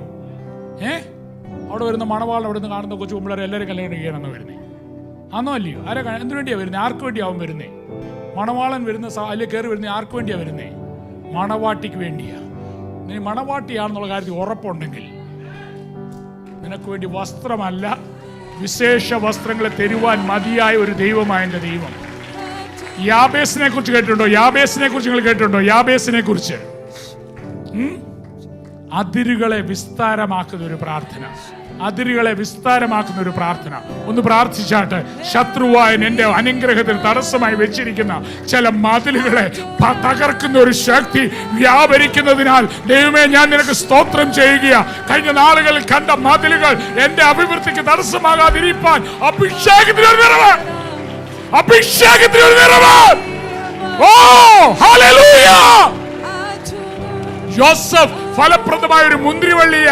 അവന്റെ ചുറ്റും സഹോദരങ്ങൾ ചില മതിലുകൾ വെച്ചു, കൂട്ടുകാർ ചില മതിലുകൾ വെച്ചു. അതൊക്കെയും എന്റെ അനുഗ്രഹത്തിനായി ഭവിച്ചു. അതിനുമേൽ പടർന്നു കയറുന്ന ഒരു അഭിഷേകം അവൻ എന്നിലേക്ക് ഇട്ടിരിക്കുക. എനിക്ക് ചുറ്റും മതിലുകൾ എനിക്കൊരു പ്രശ്നമല്ല. എന്റെ അനുഗ്രഹത്തിലേക്ക് ഞാൻ പോയിരിക്കും. അപ്പൊ പിതാവേ, ഒന്നിച്ചാൽ നിന്റെ ചെറിയ തിരികരങ്ങൾ സമർപ്പിച്ചുകൊണ്ട് പ്രാർത്ഥിക്കുന്നു. ഒരു കണ്ണ് കണ്ടിട്ടില്ലാത്ത, ഒരു ചെവി കേട്ടിട്ടില്ലാത്ത, ഒരു ഹൃദയത്തിന് നിരൂപിപ്പാൻ കഴിയാത്ത സകല നന്മകളാലും അനുഗ്രഹങ്ങളാലും യേശുവിൻ നാമത്തിൽ ഇവരെ അനുഗ്രഹിച്ച് പ്രാർത്ഥിക്കുന്നു. പറഞ്ഞത് അവിടുന്നെങ്കിൽ അതുപോലെ ചെയ്യുവാൻ അവിടുന്ന് മതിയായിരുന്നു. ഞങ്ങൾ ഒന്നിച്ച് യേശുവിൻ നാമത്തിൽ ആമേൻ പറഞ്ഞേറ്റെടുക്കുന്ന കർത്താവേ, അത് ഞങ്ങളുടെ ജീവിതത്തിൽ യാഥാർത്ഥ്യമായി കണ്ട് ഇതുപോലൊരു ദൈവമേ ഞാൻ കണ്ടിട്ടുണ്ടെന്ന് പറയുവാൻ, ഇതുപോലൊരു ദൈവത്തെ ഞാൻ കഴിഞ്ഞ കാലങ്ങൾ അനുഭവിച്ചിട്ടുണ്ടെന്ന് പറയുവാൻ ഈ പുതിയ വർഷക്കാലം ഈ സഭയെ അനുഗ്രഹിച്ച് പ്രാർത്ഥിക്കുന്നു. അപ്പാ പിതാവേ, അവൻ നമുക്ക് വേണ്ടി വരങ്ങൾ തരുമ്പോൾ, അവൻ നമുക്ക് വേണ്ടി ഗിഫ്റ്റുകൾ തരുമ്പോൾ അതെന്തിനു വേണ്ടിയാണെന്നറിയാമോ? യേശു ക്രിസ്തു ഈ പറഞ്ഞതിൽ ഏറ്റവും അവസാനമായി പറഞ്ഞ കാര്യം എന്തിനു എന്നറിയാമോ? യേശു ക്രിസ്തു ഉയർത്തെഴുന്നേറ്റ ക്രിസ്തു അവസാനമായി പറഞ്ഞത് നിങ്ങൾ ഭൂമിയുടെ അറ്റത്തോളം പോവുകയാണ്. സകല ജാതികളെയും എൻ്റെ ശിഷ്യരാക്കിക്കൊള്ളണം, അവരെ സ്നാനം കഴിപ്പിക്കണം. പാസ്റ്റർ ഇവിടെ സ്നാനക്കുളമുണ്ടോ? ഉണ്ട്. എത്ര പേര്, എനിക്കറിയത്തില്ല എത്ര വർഷമായിട്ട് പള്ളി വരുന്നുണ്ടെന്ന്. എത്ര പേരെ ആ സ്നാനക്കുളത്തിലേക്ക് നിങ്ങൾ കൊണ്ടുവന്നിട്ടുണ്ട്? ഇൻവെസ്റ്റ് ചെയ്യാതെ റിട്ടേൺ കിട്ടത്തില്ല സഹോദരങ്ങളെ. Investment brings returns. ആണോ അല്ലയോ? നിങ്ങൾ കൊണ്ടുവരാൻ പറ്റുന്ന ഏറ്റവും വലിയ ഇൻവെസ്റ്റ്മെന്റ്, ലോകത്തിൽ ഏറ്റവും വിലയുള്ള എന്തോന്നറിയാമോ? ഏറ്റവും വിലയുള്ള എന്തോന്നറിയാമോ? ആത്മാവിന്റെ വില. ഒരാത്മാവിനെ കൊണ്ടു നോക്ക്. സ്വർഗസ്നായ പിതാവ് അതോടുകൂടെ സകലവും നിനക്ക് തരുവാൻ മതിയായവനായ ഒരു ദൈവം. സ്നാനം മുക്കുക എന്ന് പറയുന്ന പാസ്റ്റർ ജോലി മാത്രമൊന്നുമല്ല കേട്ടോ. ഞാൻ പാസ്റ്ററൊന്നുമല്ല. എന്നാൽ ഇവിടുന്ന് വന്ന് നൈജീരിയയിൽ ഇന്ത്യക്കാരുടെ എണ്ണം വളരെ കുറവാണ്. 100 പേർക്ക് സ്നാനം കൊടുത്ത പാസ്റ്റർ, അല്ലെങ്കിൽ 100 പേർക്ക് സ്നാനം കൊടുത്തൊരു വ്യക്തിയാണ് ഞാൻ. അനുഗ്രഹം ഉണ്ടാകണമെങ്കിൽ ഇൻവെസ്റ്റ് ചെയ്യണം. എന്താണ് ഇൻവെസ്റ്റ്മെന്റ്? അപ്പോൾ ആ ഫിഗർ എഴുതുന്നതിൻ്റെ മേളിലോ താഴെയോ ഒരു നമ്പറൂടെ അങ്ങ് എഴുതണം. എന്തോ നമ്പറാ? ഇൻവെസ്റ്റ്മെന്റ്. റിട്ടേൺ പറഞ്ഞാൽ എന്ത് ചെയ്യണം? ഇൻവെസ്റ്റ്മെന്റ് വേണം. എന്തോ ഇൻവെസ്റ്റ് ചെയ്യാൻ പോകുന്നേ? കയ്യിലില്ലായിരിക്കും ഇപ്പോൾ അല്ലേ? ഇല്ലാതെ എങ്ങനെ ഇൻവെസ്റ്റ് ചെയ്യുന്നത്? കാലം വന്ന് ഇൻവെസ്റ്റ് ചെയ്യുന്നവർ കയ്യിലുണ്ടെങ്കിലല്ല ഇൻവെസ്റ്റ് ചെയ്യാൻ പറ്റത്തുള്ളൂ. ആണോ അല്ലയോ? തരാൻ കഴിവുള്ളവനോട് ചോദിക്കണം, ദൈവം തരും. ഈ 2026 ഒന്ന് നിൽക്കേണ്ട, ഇന്ന് തന്നെ പോയി നോക്കിയാട്ട് പ്രാർത്ഥിച്ചിട്ട് ദൈവത്തിന് മുമ്പ് കൊണ്ടുവരുന്നവരോട് എലയാസര കടങ്ങിയെന്ന് റബേക്കയെ കണ്ടപ്പോൾ പറഞ്ഞ പോലെ അവിടെ എൻ്റെ പിതാവിനെ കുറിച്ച് പറയണം, പുത്രൻ്റെ വലുപ്പത്തെക്കുറിച്ച് പറയണം. അങ്ങനെ പറയുമ്പോൾ അവനിലേക്ക് അവനെ അവിടെ കുളത്തിൽ എന്തോ കിണറിൻ്റെ ഇടയ്ക്ക് നിന്നപ്പോൾ തന്നെ അവിടേക്ക് ആരെ കൊണ്ടുവന്നു? റബേക്കയെ കൊണ്ടുവന്നു. എന്നിട്ട് എന്ത് ചെയ്തു? ചാടിക്കയറി എന്ന് പറയാൻ പോയില്ല. അവൻ എന്ത് ചെയ്തെന്ന് അറിയാം? വായിച്ചു നോക്കണം. ഉൽപ്പത്തി പുസ്തകം 24-ാം അധ്യായം പോയി വായിക്കാൻ പറ്റുന്നവർ വായിക്കും. 24-ാം അധ്യായം അതിൽ പറയുന്നുണ്ട്, അവൻ എന്ത് ചെയ്തു? ആ കന്യക വന്നപ്പം അവളെ ഒന്ന് ഉറ്റുനോക്കി, ഒന്ന് മിണ്ടാതെയിരുന്നു. ദൈവം ചില ആത്മാക്കളെ മുമ്പിലേക്ക് കൊണ്ടുവരാൻ പോവുകയാണ്. ചിലതിനൊന്ന് ഉറ്റുനോക്കാൻ കഴിയണം. ദൈവം നൽകിയിരിക്കുന്ന അഭിഷേകത്തിൽ ചിലതിനെ ഉറ്റുനോക്കുമ്പോൾ നീ മിണ്ടിയില്ലെങ്കിലും അവൾ നിന്നെ വിളിക്കും, എൻ്റെ വീട്ടിലോട്ട് വരാൻ പറയും. ഒരു പദ്ധതിയുമായിട്ടാണ് ദൈവം നിന്നെ ഇവിടെ കൊണ്ടുവന്നിരിക്കുന്നത്. അത് പൂർത്തീകരിക്കാൻ അവൻ മതിയായവനാ. ആ ഇൻവെസ്റ്റ്മെന്റ് നീ ഒരു ആത്മാവിനെ നേടുകയാണെങ്കിൽ നിനക്ക് വേണ്ടി നീ ചെയ്യാൻ ആഗ്രഹിക്കുന്നതിൽ ഉപരി ചെയ്യുവാൻ മതിയായ ഒരു ദൈവമാണ്. ഏറ്റെടുക്കുന്നവർ ദൈവത്തിന് മുമ്പിൽ കരങ്ങളൊന്ന് ഉയർത്തിപ്പിടിച്ചാട്ട്, ദൈവമേ എനിക്ക് വേണ്ടിയുള്ളത് നീ ഒന്ന് ഒരുക്കിയാട്ട്. ആത്മാവിനെ കൊണ്ടുവരും. കാര്യം ഈ അഭിഷേകവും ഇതെല്ലാം തന്നിരിക്കുന്നത് സഭയോട്, മണവാട്ടി സഭയോട്. അപ്പം നീ മടങ്ങി വരുമ്പോൾ നീ മറ്റൊന്നുമല്ല ചേർക്കുന്ന. ഈ ഭൂമിയിലുള്ളതെല്ലാം നശിച്ചു പോകുന്നതാ. നശിച്ചു പോകാത്ത നിത്യമായ ഒരു സ്വർഗരാജ്യത്തിൻ്റെ അവകാശികളായി ഞാൻ നിൽക്കുമ്പോൾ അവിടേക്ക് അനേകരെ ഇടം കൈയും വലം കൈയും തിരിച്ചറിയാത്ത അനേകരെ പിടിച്ചെടുക്കുവാൻ ഞാൻ എന്നെ സമർപ്പിക്കുക. ചില ആത്മാക്കളെ എനിക്ക് വേണ്ടി കൊണ്ടുവന്നാട്ടെന്ന് പ്രാർത്ഥിച്ചാട്ട് ആ ഇൻവെസ്റ്റ്മെന്റ് ഞാൻ ചെയ്യുമ്പോൾ എൻ്റെ കാര്യം നോക്കുവാൻ നീ മതിയായെന്ന് ഞാൻ വിശ്വസിക്കുന്ന ഒന്ന് ഏറ്റെടുത്താട്ട്. അവൻ മതിയായവനാ, അവൻ വലിയവ ചെയ്യുന്നവനാ. ഏറ്റു പറഞ്ഞാട്ട്, കർത്താവേ നീ വലിയവനാന്ന് ഞാൻ സമ്മതിക്കുന്നു. എപ്പോഴൊക്കെ എലയാസറിനോട് അവനെക്കുറിച്ച് ചോദിച്ചപ്പോൾ അവൻ ഒറ്റ കാര്യം പറഞ്ഞു. അവനെക്കുറിച്ച് ഒറ്റ 24-ാം അധ്യായം ഉൽപ്പത്തി പുസ്തകം 24 ഒരിക്കൽ പോലും എലയാസർ എന്നൊരു വാക്കില്ല. അവനെക്കുറിച്ച് ചോദിച്ചപ്പോഴൊക്കെ അവൻ ആരെക്കുറിച്ചാണ് പറയുന്നറിയാമോ? അവനെ പിതാവായ അബ്രഹാമിനെ കുറിച്ച് പറഞ്ഞു. അവൻ ഏകനായ ഒരു പുത്രനുള്ള ഒരു ഇസഹാക്കുണ്ട്, അവൾക്ക് വേണ്ടി ഒരു വധുവിന് വേണ്ടി ഞാൻ വന്നിരിക്കുന്നതെന്ന് പറഞ്ഞു. എവിടെങ്കിലുമൊക്കെ നിന്നെ പ്രൊജക്റ്റ് ചെയ്യാൻ കിട്ടുമ്പോൾ നിന്നെ അല്ല പ്രൊജക്റ്റ് ചെയ്യേണ്ടത്, വിളിച്ചവനെ, വേർതിരിച്ചവനെ, നിത്യതയിൽ നിന്നെ എത്തിക്കുവാൻ കഴിവുള്ള ഒരുവനെ കുറിച്ച് പറയുവാൻ നീ തയ്യാറാകുന്നെങ്കിൽ നിന്നെ നിറയ്ക്കുവാൻ മതിയായവന്. യേശുവിൻ നാമത്തിൽ അഭിഷേകം ഈ ചർച്ചിന്മേൽ പകർന്നിരിക്കാൻ ഞാൻ നിനക്ക് സ്തോത്രം ചെയ്യുക കർത്താവേ. 2026 അപ്പാ പിതാവേ വലിയൊരു ടെസ്റ്റിമണി കേൾക്കുവാൻ ഈ സഭയിലെ എല്ലാ മെമ്പേഴ്സിനെ നീ ഇടയാക്കിയാട്ട് അതിനുവേണ്ടി ഓടുവാൻ, പ്രവർത്തിപ്പാൻ ഉള്ള ബലവും ശക്തിയും പരിജ്ഞാനവും വിവേകവും ഉയരത്തിൽ നിന്ന് പ്രദാനം ചെയ്താട്ട് ആവണം ചെയ്യുന്ന കൃപയ്ക്കായിട്ട് സ്തോത്രം, യേശുവിൻ നാമത്തിൽ തന്നെ. കൈകൾ അടിച്ച് കർത്താവിന് നന്ദി പറയാം. ഹല്ലേലൂയ. ചിലരുടെ മേലൊരു പ്രത്യേക അഭിഷേകമുണ്ട്. ആ അഭിഷേകം ആ പ്രാർത്ഥനയിലൂടെ റിലീസാകും.